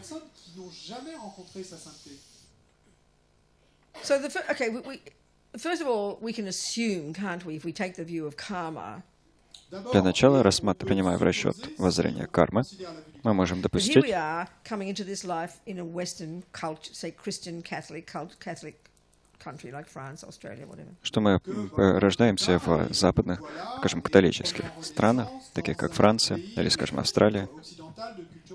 And then we become, let's say, a Tibetan Buddhist. Затем становимся, скажем, тибетскими We have to буддистами. assume there's past karmic history. If we take the Buddhist view, explanation for why, you know. Мы должны умозаключить, если принимаем объяснение, связанное с кармой, объяснение относительно того, почему так получается, что у нас с буддизмом That's why связывает seeing какая-то someone прошлая called история. Dalai Lama, И потому, видя кого-то, кого зовут Далай Лама, photos, teaching, a big public teaching, фотографии, учения, большие публичные учения, книги его, people become devoted. видя все эти вещи, люди ощущают преданность. Same with Lama Yeshe, Lama Zopa. То же самое с Ламой Еши и Ламой Сопой. Lots of people who've never met Lama. He died 30 years ago. Многие люди, никогда не встречавшие Ламу Еши, а он скончался 30 лет назад, 32 But года they назад. know he's their Lama. знают, что он их лама. qui savent qu'il est leur lama. So, okay, what to do from that point? Что же делать с этого Not just have this момента? nice feeling, he's my lama. Не просто ощущать приятное чувство того, что он мой Pas лама. simplement avoir ce bon feeling qu'il est mon lama. So, to the extent of your ability, you practice what he teaches. Насколько вы на это способны, вы практикуете то, чему он учит. This is where the real practice of becoming close in your own heart to the Lama and increasing your devotion comes in, and it has nothing to do with having the person even alive, Именно здесь срабатывает. even seeing them or having them alive for that matter. Здесь важно становится практика достижения близости в вашем собственном сердце и развития преданности, а эта практика никакого отношения не имеет к тому, чтобы иметь непосредственный доступ к учителю и даже к тому, жив ли он вообще. Votre lama, eh bien, va entrer en ligne de compte, et ça n'a rien à voir avec le fait de voir physiquement votre lama, ou même avec le fait que votre lama soit vivant ou pas. So, if we think of having a relationship with, like, say, our music teacher or our kung fu teacher, let's say, Если мы думаем о взаимоотношениях со своим учителем музыки или, скажем, своим учителем кунг-фу, Ou avec un maître de kung it means going to their classes. отношения подразумевают, что мы посещаем And then занятия when этих they учителя. die, А когда учитель all you умирает, can do is remember their advice, isn't it? остается только помнить его или ее совет. leurs conseils. So these practices, the essential practices for developing what they call guru devotion Сущностные практики для развития того, что называется преданностью гуру или верением гуру, and as it's taught in all the Vajrayana by all the lamas, так, как это объясняется во всей Ваджраяне, всеми ламами. this is the key to success in our practice. И это ключ к успеху в нашей практике, This cultivating of guru devotion. взращивание преданности гуру. Cultiver la dévotion au maître. It's got nothing to do with sitting at their feet or hearing their teachings. Никакого отношения не имеет к тому, чтобы сидеть у стоп или слушать учения. This is where this is all done in these marvelous practices in Vajrayana. Весь этот нужный процесс осуществляется в изумительных практиках Ваджраяны. You know, where you, for example, every morning we've been doing Tara, haven't we? Вот мы, скажем, здесь каждое утро медитировали на таре. Cette méditation sur Tara, And as we've said, when we do the visualization, we think that is my lama's mind manifesting as Tara for my benefit. И как мы говорили, каждый раз, представляя тару, мы думали, это ум моего ламы, проявляющийся ради моего блага в форме тары. mon lama, qui se manifeste sous l'aspect de So the Tara. essence of this guru devotion practices in Vajrayana Сущность этих практик преданности гуру в Ваджраяне Et dans ces pratiques du Vajrayana, is the practice, and this is actually this lovely book of Lama Yeshe's, I think you've got it here, and this actually was my first teaching with Lama, and also I happened to edit that teaching, which is published by Wisdom. I feel very happy to have done that. It's this sweet little text of His Holiness that he wrote when he was 19, requested by one of his disciples. The inseparability of the Guru and the Buddha. Первая практика, которую я освоила под руководством Ламы Еши, замечательные учения Ламы Еши по этой практике были затем опубликованы в Wisdom Publications, я очень этому рада. Это замечательная небольшая практика, которую написал его святейшество Далай Лама, когда ему было 19 лет, по просьбе ученика, и которая называется «Нераздельность духовного наставника и Будды», «Нераздельность духовного наставника и Авалокитешвары». maître et d'Avalokiteshvara. His Holiness wrote it when he was 19. You mentioned that. Et sa sainteté a écrit cette pratique quand il avait 19 ans. At the request of one of his disciples. Святейший написал ее в возрасте 19 лет по просьбе одного из своих учеников. It's a classical example of these guru devotion practices. И это классический пример этих практик преданности гуру. Le classique de ces pratiques de dévotion. So they're really technical as well, because they're Vajrayana. Эти As Lama Yeshe says, Tantra is highly technical. практики также очень техничны, поскольку это Ваджраяна. Лама Еши говорил, тантра очень технична. Le Vajrayana est très technique. So in these practices, you're really practicing this concept that your guru is the Buddha, and the Buddha is your guru. One. No separation. В этой практике вы действительно упражняетесь в понимании, представлении о том, что ваш гуру есть Будда, Будда есть ваш гуру, и они едины, без какого-либо разделения. Et le Bouddha est votre gourou, un unique. You can see the psychology of these practices. И понятна психологическая подоплека этих практик. We've done the essence of it in the morning. Сущность этой практики мы выполнили утром. First, you visualize the Buddha out there. Сперва вы визуализируете Будду вовне, And then you think it's my lama. Затем вы думаете, это мой лама, Et c'est mon lama. Straight away that makes it personal. и сразу процесс становится глубоко личным. My lama. Мой The лама, one I know. тот, которого я I знаю. think, I can think, let's say you think of, in my case, Lama Zopo, I think of Lama Yeshe. Также в моем случае я могу думать о ламе Сопе или о ламе Еше. You know, that's the form that my eyes can see and my ears can hear. Это та форма, которая способна видеть мои глаза и услышать мои уши. And then I imagine this particular manifestation of Buddha qualities called Tara. А затем я представляю это конкретное выражение качеств Будды, которое зовется Тарой. Chiton. Des qualités éveillées qui, dans le cadre de cette méditation, s'appellent And Tara. we'll talk about the different ways that Buddha manifests later. О разных способах, которыми Будда проявляется, мы поговорим позже. So in the beginning, of course, it's intellectual, isn't it? Поначалу, разумеется, это все интеллектуальный процесс. And you do this very, you know, the essence of it, all the sadhanas, as they call them, all the practices, the guru yoga, they call it, guru yoga practices, essentially like we did this morning, but sometimes can be 20 pages, 30 pages, really complex or really simple. The essence of it is like what we did in the morning. Все эти практики, садханы, практики гуру-йоги, они могут занимать по 30-40 страниц, быть по-настоящему сложными или очень простыми. Сущность всех этих практик мы применили сегодня утром.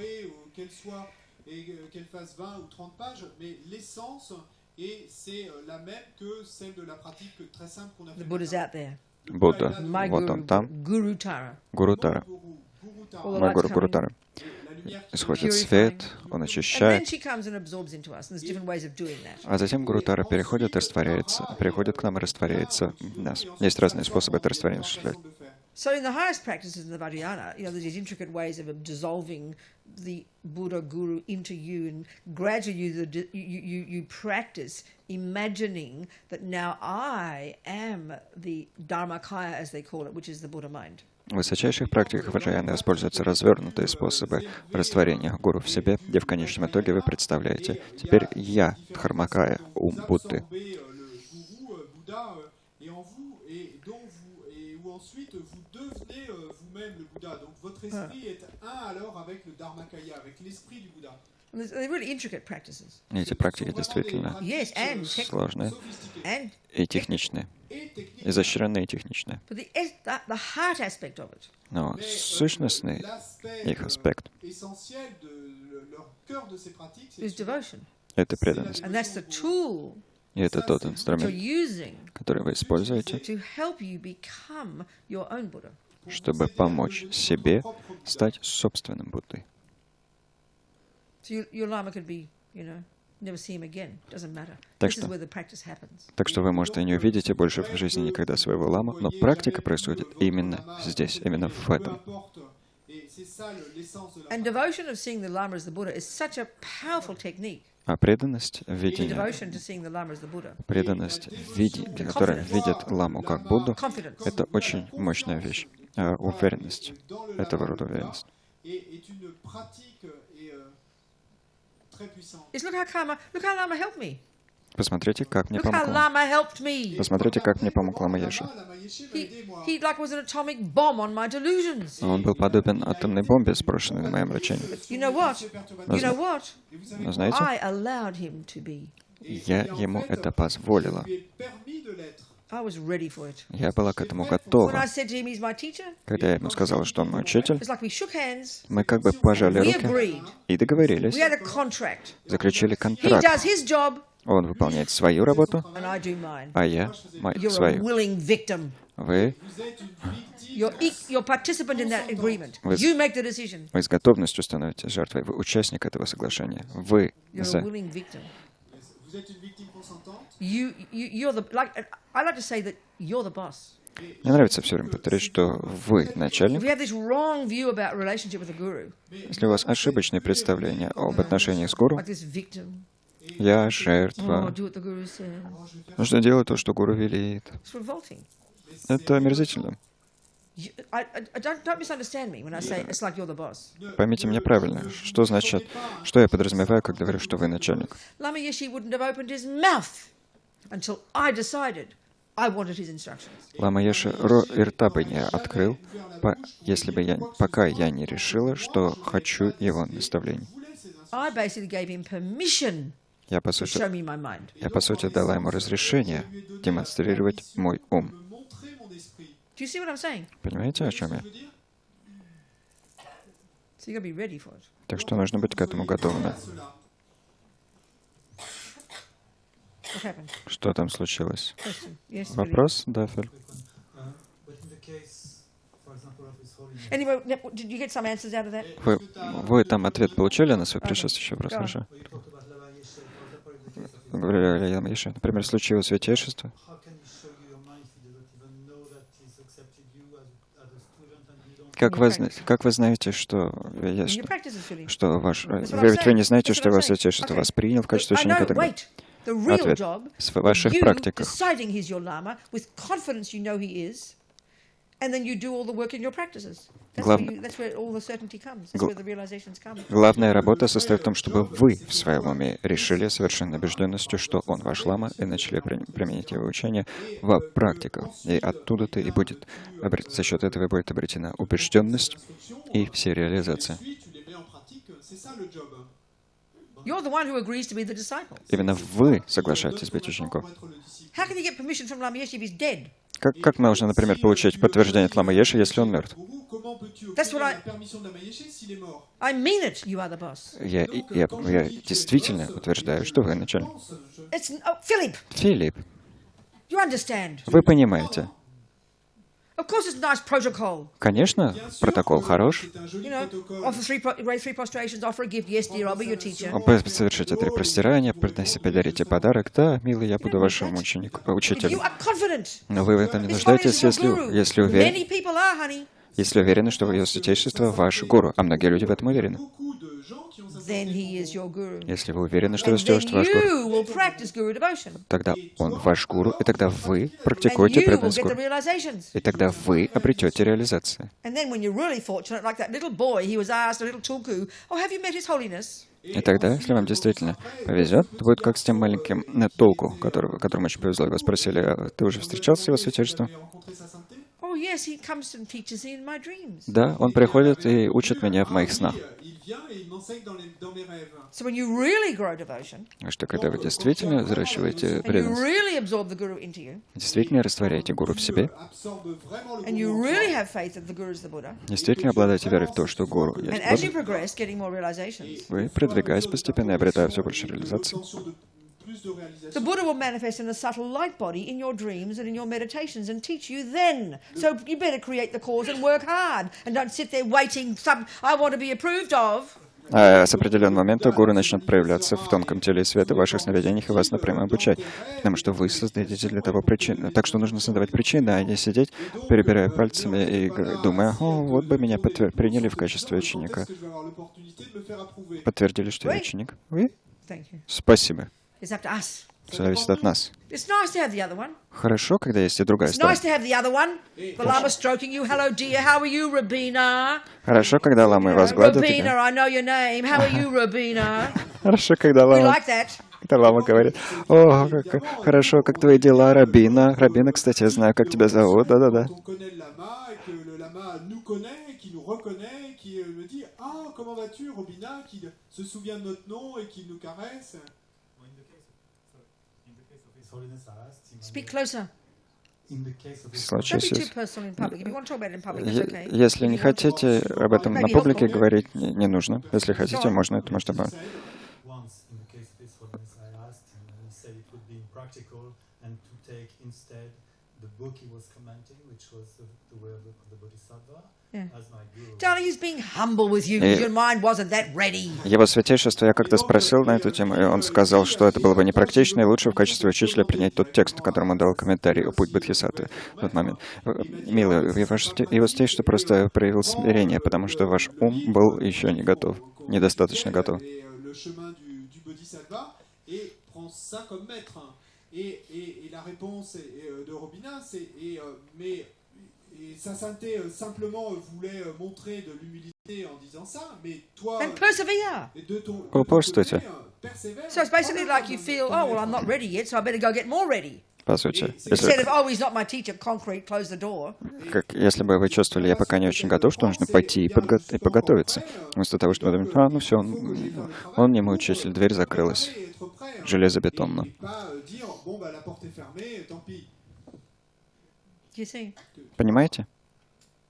Any more questions? Tea time. Время чая. L'heure du thé, hein. 5:40. 5:40. Dinner time. Скоро время ужина будет. Have a tea break, okay? Сделайте перерыв на чай. Okay, little tea break. Небольшой перерыв на чай.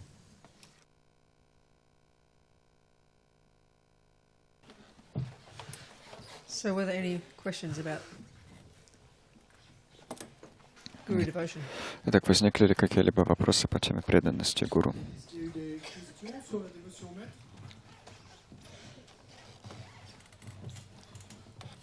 Well, nothing. Никаких.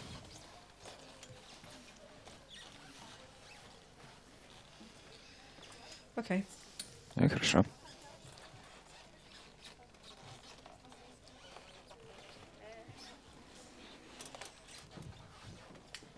Yeah. Right.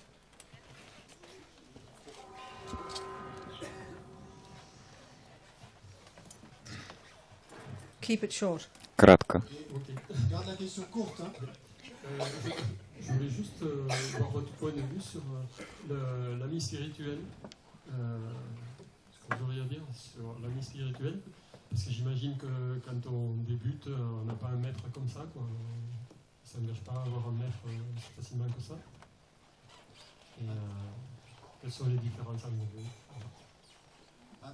What do you think, Что вы думаете об идее духовного друга? Потому что когда ты новичок, и ты еще не посвящаешь себя строго поискам наставника, гуру, есть ли различие между учителем и духовным наставником? Что вы по этому думаете? Tu veux dire la différence entre l'ami spirituel et le maître? C'est ça? Вы спрашиваете вопросы между учителем и духовным другом, да? When in the Buddhism, when they say teacher, they mean teacher, guru, lama, spiritual teacher, master, whatever term you use, you know. В буддизме, когда говорится учитель, подразумевается учитель, наставник, духовный наставник, духовный учитель, гуру, любые из этих терминов, которые вы используете.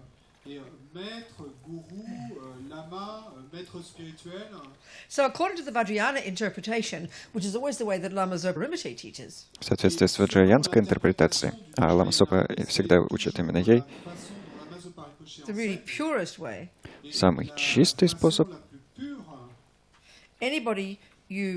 certainly anyone you received initiation from, таков.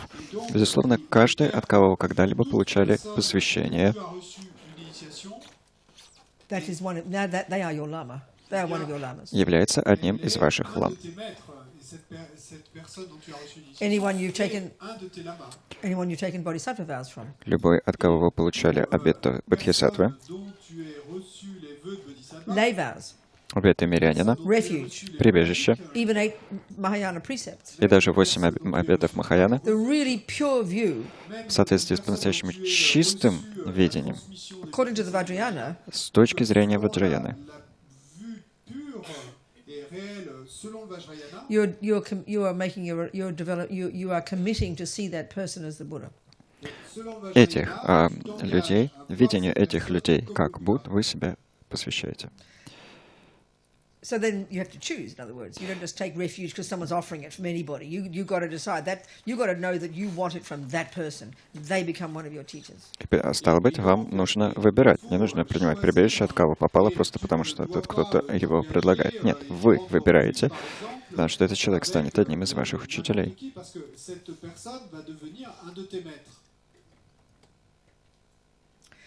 As far as deciding, let's say, a person you hear teachings from, that person's your teacher, that's up to you to decide. The fact that they give you teaching doesn't mean they're one of your gurus. You decide they're your guru. It has to be a decision from your point of view. It's not just something that happens. А вот что до тех людей, от которых вы просто слышите учение, тот факт, что человек вам дает учение, еще не делает его автоматически вашим учителем. Вы должны со своей стороны решить. Вы принимаете со своей стороны решение о том, что этот человек ваш учитель. Est un de tes maîtres, mais ce n'est pas nécessaire, c'est pas une obligation, c'est à toi de le décider intérieurement. Answer your point or not? Это отвечает на ваш вопрос или нет? You don't have to see a person. Вы не обязаны человека воспринимать как своего гуру. You don't you don't take something formal from them, if that's the case. You wouldn't take refuge or lay vows or bodhisattva vows or tantric vows В тех until случаях, you're ready to know that's one of your teachers. но в этом случае, если вы не воспринимаете кого-то как своего учителя, не нужно от него получать ничего формального. То есть не получаете тогда от этого человека прибежище, обетов мирянина, обетов бодхисаттвы или тантрических обетов до тех пор, пока не готовы будете этого человека как в качестве одного из своих учителей воспринимать. Avant de les recevoir, il faut que tu puisses te dire intérieurement que, et effectivement, tu choisis cette personne pour être un de tes maîtres. This is the way Lama Zopa Rinpoche teaches in the framework of the Vajrayana. Это, по словам Лама Зопа, одно из указаний в контексте Ваджраяна. Do you have a question from that? На основе этого у вас есть какой-то вопрос? Oui. Да. Voilà, je cite mon cas, j'ai pris refuge et des vœux, mais je ne croyais pas qu'à ce niveau-là, il était nécessaire de voir le maître comme un Bouddha. Что до меня? Я принял прибежище, но я не знал, не думал, что это будет подразумевать, что этого учителя, который принял прибежище, должен воспринимать как Будду. Но в этом-то и проблема. Большинство людей этого не знают. Looking in retrospect, do you have an attitude of respect towards this person? Is it difficult for you to see them as the Buddha? Оглядываясь назад, можете ли вы ощутить уважение к этому человеку? Сложно ли вам воспринимать его или ее как Будду?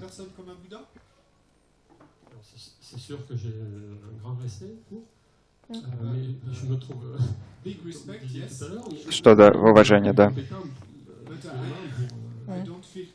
Но я не чувствую себя способным видеть. What do you mean you're not capable? What does it mean to you to see them as the Buddha? What do you think that involves? What's demanded of you to think that? Do you think? Вот здесь мы и подходим к сути. Почему вам кажется, что вы не способны воспринимать человека как Будду? Что там затруднительного, что вам кажется сложным? Вот здесь мы подбираемся к сути, это хорошо. De compréhension de ma part, être beaucoup plus avancé, peut-être. Понимание с моей стороны должно быть гораздо более продвинутым. Нет, с практической точки зрения, что значит воспринимать человека как Будду?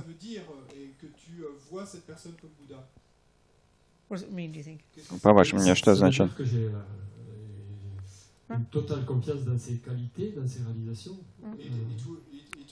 Значит, что я должен обладать подлинной уверенностью в качествах этого человека. Хорошо. А как его возвращать?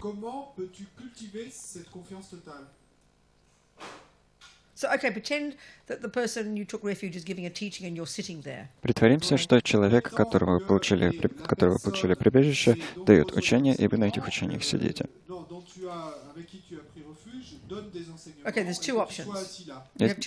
У вас два варианта. Один вариант таков. Это обычный человек, который не обладает реализациями, но знает какое-то количество дхармы, но является обычным существом. Другой вариант — это Будда, проявившийся как этот человек и дарующий учение.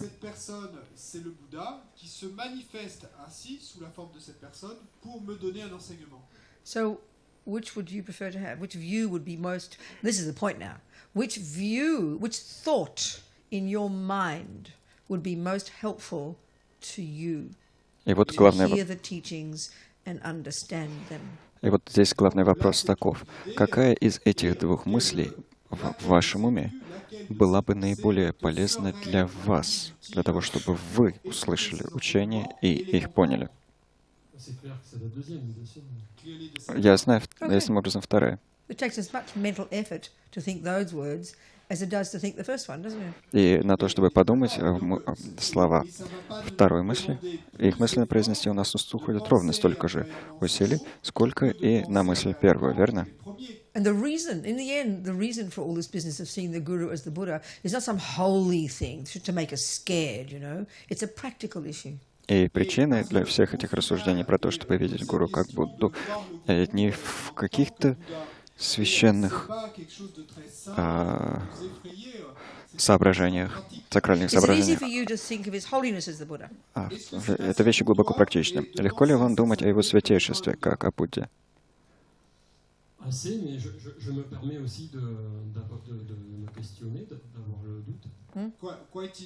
Довольно просто, но я также позволяю себе задаваться вопросом на тему. Нет, вы должны. Нет, хорошо. So this is the point. You have to question, and you have to use logic in your mind to understand at what point you decide this person is the Buddha. Да, вам нужно задаваться вопросом, нужно применять свою логику и свой разум для того, чтобы понять, с какого момента я решаю, что этот человек Будда.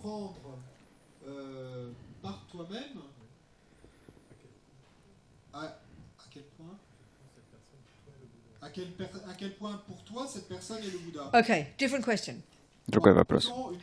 Can you say with certainty, from direct knowledge, that the Dalai Lama is the Buddha?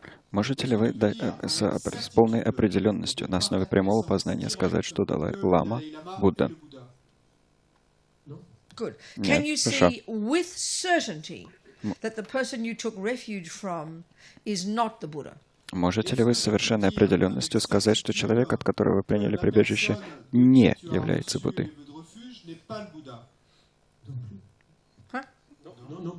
Тоже нет. Okay, then why not, now that you've taken refuge with them and taken vows, why not protect your mind and your practice and make it easier for you to get realizations for deciding that they're the Buddha? Почему же теперь, когда вы приняли прибежище, получили обеты, не защитить свой ум, не защитить свою собственную практику, не усилить свою собственную практику, решив для себя, что этот человек Будда?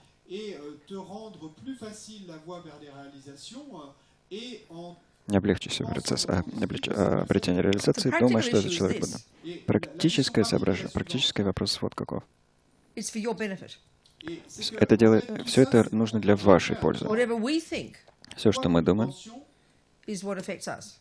это то, что влияет на нас. Что бы мы ни думали, влияет на нас. Возможно ли для вас породить указанную мысль? Я вас не принуждаю к этому, просто спрашиваю. Ведь если вы никогда так и не сможете познать, является ли человек Буддой, пока сами не станете Буддой,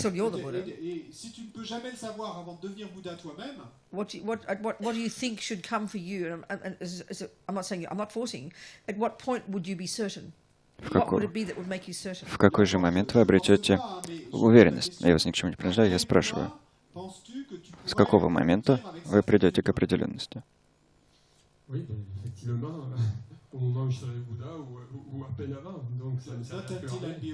Когда...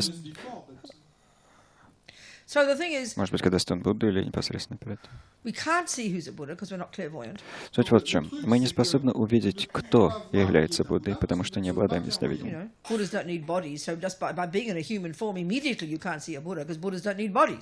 Будда не нуждаются в телах. Так что если кто-то в теле, вы уже не видите Будду, потому что Будды-то в телах не нуждаются.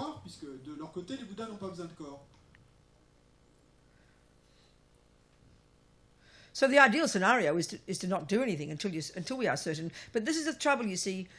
Rinpoche teaches it according to the Vajrayana, which is what we're saying here. But and there's another way of teaching it, which is often what the Geshis do, different people. You know, according to the Hinayana, there's a certain relationship with the teacher, according to the Mahayana, and then according to the Vajrayana.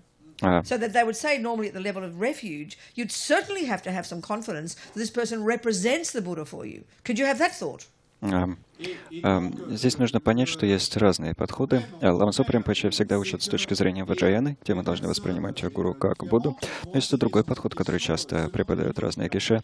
И в соответствии с этим подходом на разных уровнях учения у нас должны быть разные взаимоотношения с учителями. Например, на уровне Хинаяны человек, который передает прибежище, относительно него мы должны обладать определенной уверенностью в том, что этот человек представляет Будду.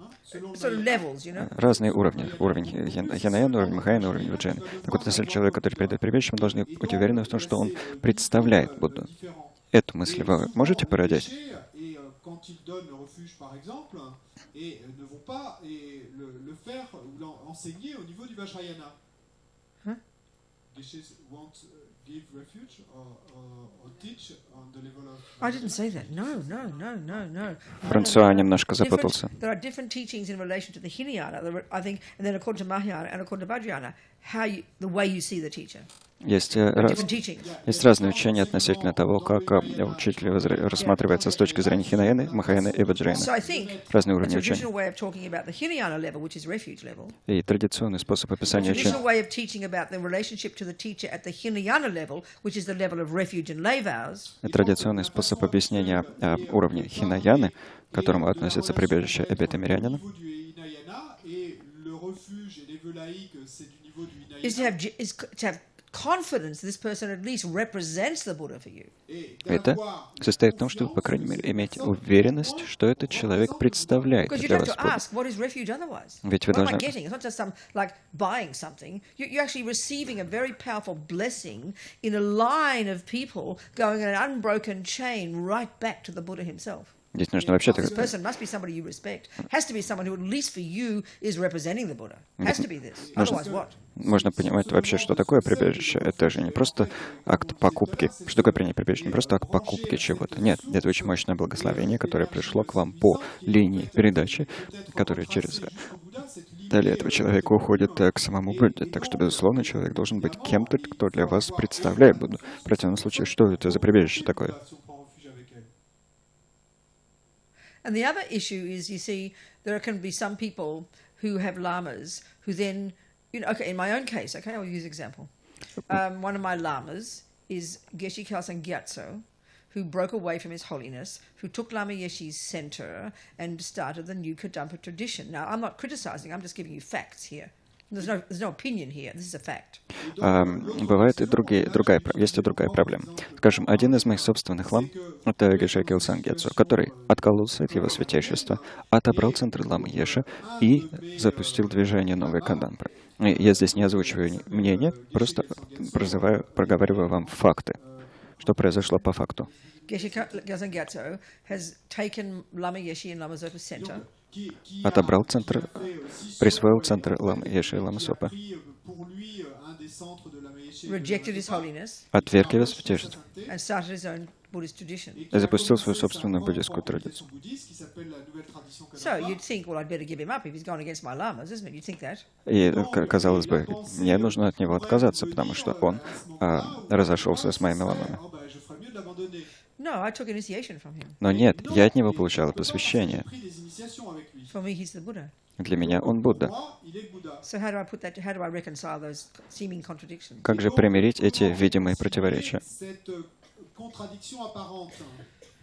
Well, Tibetans have a saying. У тибетцев есть высказывание. You don't know who anybody is, so don't judge. Не знаешь, кто кем является, а потому не суди.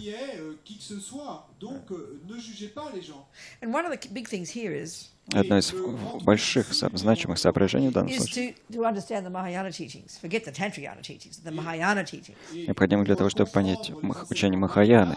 Я понимаю, учение Тантраяны говорит, чтобы понять учение Махаяны просто. That even lower level bodhisattvas, Это соображение состоит в том, что даже бодхисаттвы низших уровней, низкого уровня, not to mention Buddhas, не говоря уже о Буддах, have already incredible realizations уже обладают невероятными реализациями. and maybe don't even need to be reborn, but happily choose to be reborn for the benefit of sentient beings. И, может быть, даже не нуждаются в том, чтобы перерождаться, но с радостью решают переродиться ради блага живых существ. So they choose to take a rebirth that might be some beggar down the road. И они могут решить переродиться, скажем, в образе какого-то бродяги, живущего на улице, A crazy person, безумца, a prostitute. проститутки. Totally possible. Совершенно возможно.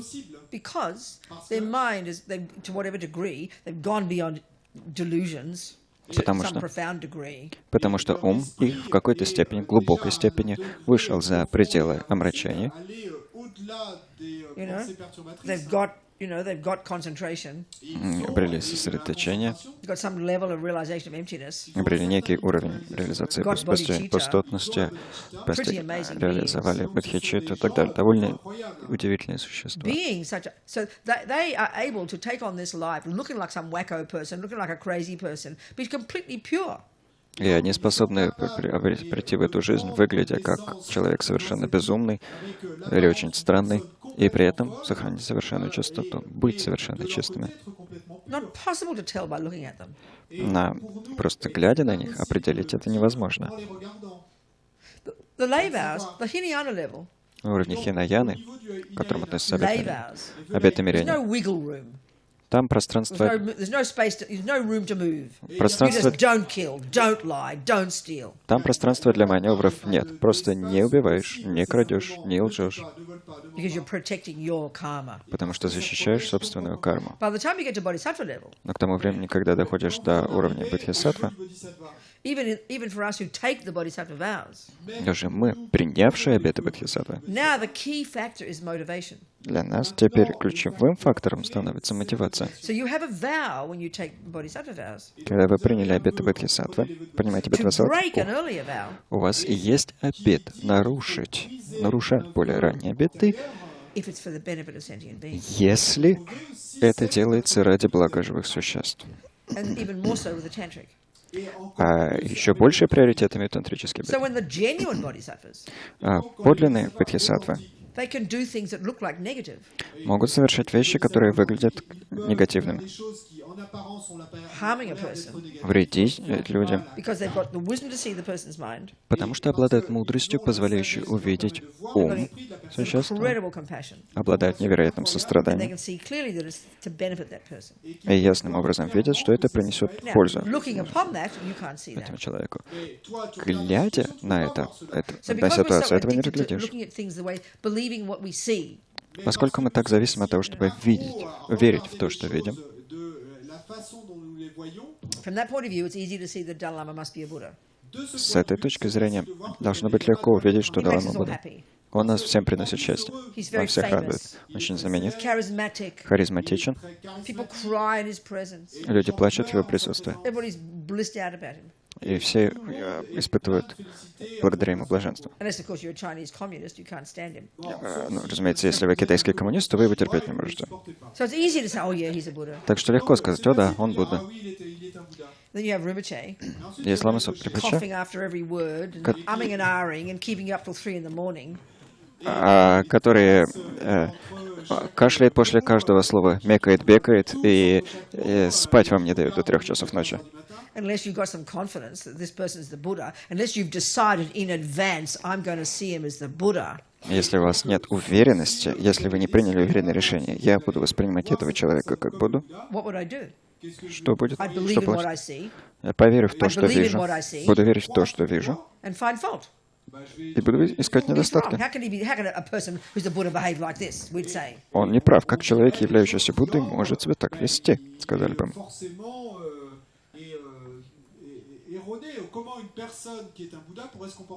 So we have to think like this logically.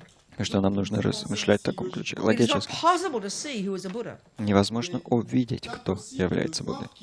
It's not possible to see that a person is not a Buddha. Невозможно увидеть, что человек не является Буддой.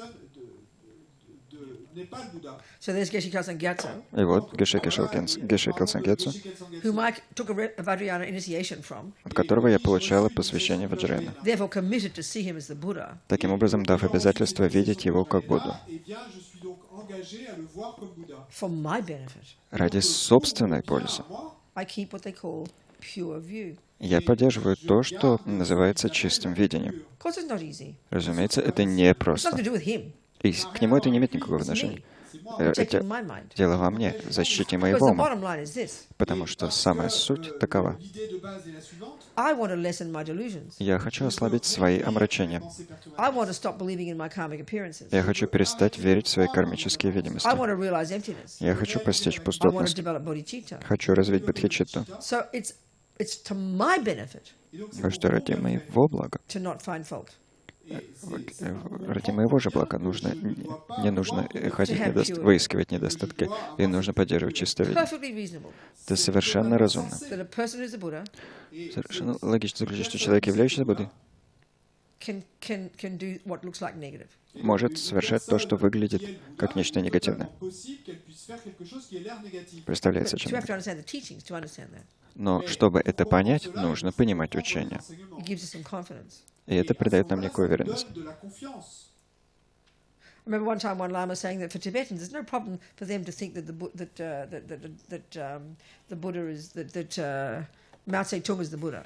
Помню, как-то один лама сказал, что No, I forget. что я помню, как один лама сказал, что для тибетцев не проблема допустить мысль о том, что Мао Цзэдун был Буддой. Well, not Tibetan. Anybody's got faith. Это для любого, на самом деле, не только для тибетцев, для любого, кто имеет веру, но для тибетцев конкретно, потому что речь идет о Мао Цзэдуне.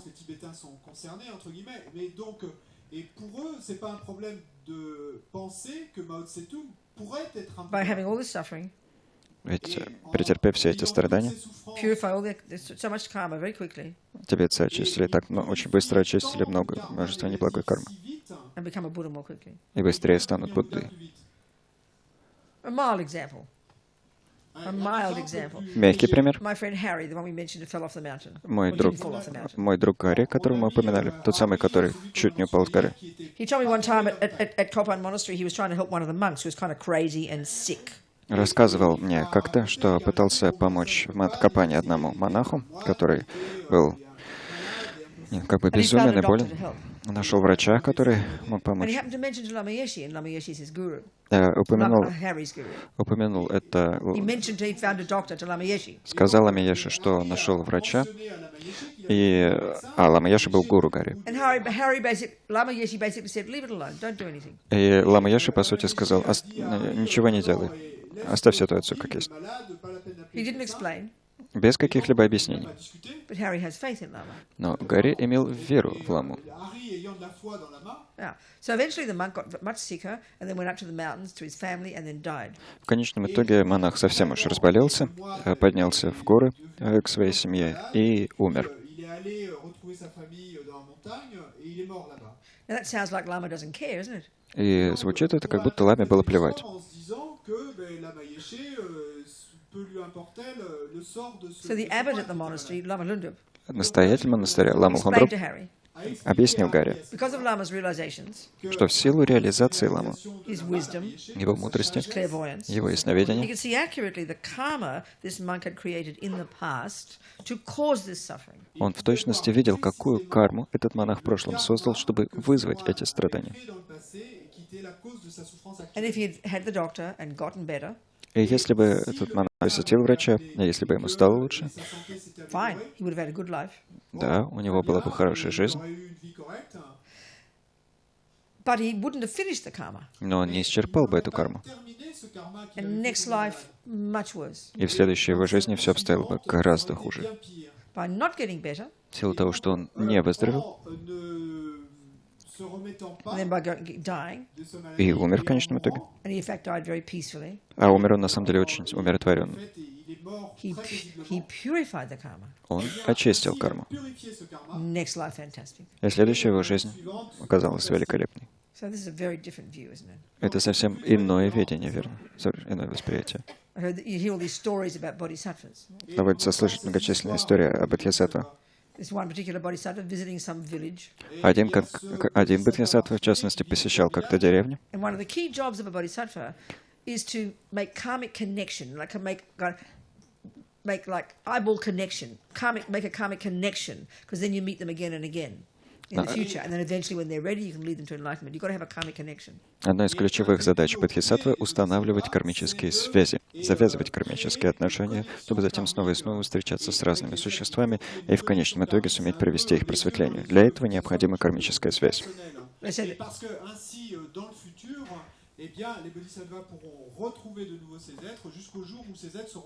They say their job is to hook us. Говорится, что задача бодхисаттв — цеплять нас крюком. Then guaranteed you'll meet again, life after life. И тогда вы гарантированно будете встречаться жизнь за жизнью. encore et encore, vie après vie. And they will recognize you in the future. They won't remember their name, but they'll be hooked by you in the future because you got them 42 lives ago. И And you существа, can lead them to enlightenment now. гарантированно будут вас в будущем узнавать. Не будут помнить, как вас зовут, но узнают вас, и вы сможете провести их просветление, потому что встречались там когда-то 42 жизни назад. Pas que vous reconnaîtrez son nom, mais vous serez attiré et il pourra commencer à vous guider jusqu'à l'éveil en fait. So they talk about the best method to use to hook somebody is peaceful. Говорится, что Be sweet and nice. Seduce them, get them, hook them. Sweet, you know. лучший способ кого-то зацепить крюком, быть мирными, милыми и умиротворенными, как бы соблазнять всех, привлекать их с тем, что мы милые и спокойны. And he'd hooked everybody in the village. И вот Бодхисаттва всех в деревне так зацепил.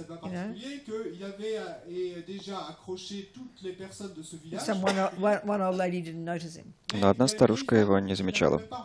He couldn't leave her behind. Но он не мог ее оставить. So they've got to get a bit rough now. И тогда Sweet приходится... methods didn't work, so he's got to use wrathful methods. Мирные методы не сработали, придется использовать метод гневный. So she discovered she had this beautiful garden. Он выяснил, что этой старушке очень красивый сад, And he rode his horse through her garden, destroying it. и прокатился на своей лошади по ее саду, его уничтожив.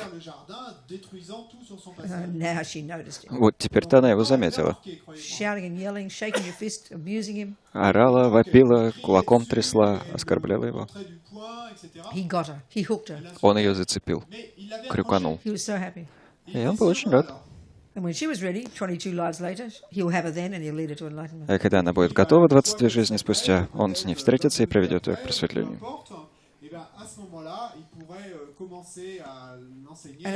And as Geshe Nawangdagi, the Lama who told the story, said, И как сказал Геше Навангдарги, вот лама, который рассказал эту историю, when it comes to bodhisattvas, когда речь заходит о бодхисаттвах, it's better for us to have a bad connection, abusing them, than to have none. лучше уж иметь дурную связь, то, что мы их оскорбляли, чем не иметь вообще никакой. So if you're there in that village, То есть, если бы вы были там, в этой деревне, you would not see a bodhisattva. вы бы бодхисаттву не увидели. Вы бы видели See не this бодхисаттву, outrageous, arrogant person rudely destroying this old lady's garden. а какого-то безумного, грубого человека, который злобного человека, который грубо уничтожает сад, This is, we learn старушкин this in сад. Mahayana teachings.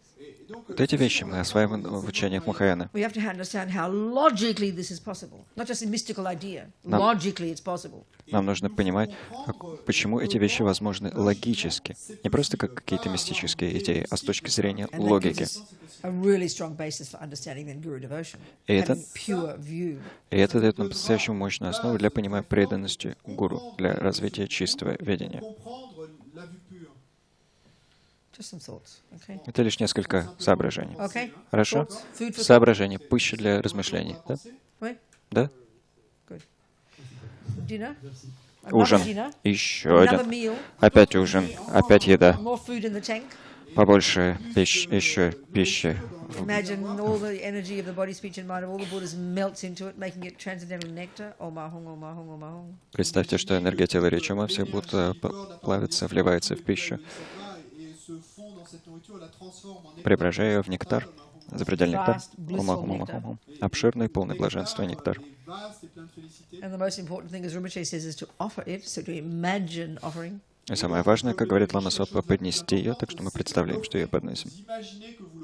So imagine the whole universe full of all the gurus, all the Buddhas, Представьте всю Вселенную, всех Будд, всех гуру, all the Bodhisattvas, всех all бодхисаттв, the Dakas and Dakinis, всех даков и all the даки, Dharma protectors, всех all the дharma-защитников, gods and anti-gods, всех богов и all the humans, полубогов, всех людей, всех животных, всех духов, all the hell beings, всех существ all вода, the form beings. всех формных существ мира, царства форм, всех существ царства без форм. Все, больше никого не осталось. And now we turn them into our guru, Теперь мы их превращаем в свою форму своего in гуру, the form of the Buddha, в форме Будды, Tara, Тары, the Guru Tara, гуру Тары, our Guru as Tara. нашего гуру, как All of them Тары. turning into her. Все они обращаются в нее,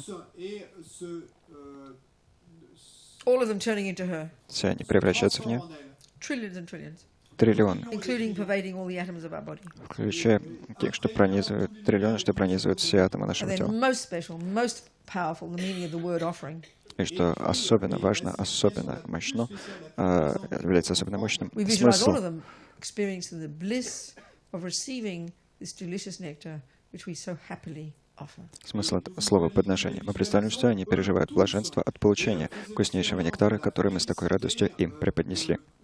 Apprécier de goûter à ce nectar que nous leur avons offert. Lama Sangye Lama Che Dejen Lama Gedon Che Kongi Je Po Lama Che Lama Namla Che Pa Bu.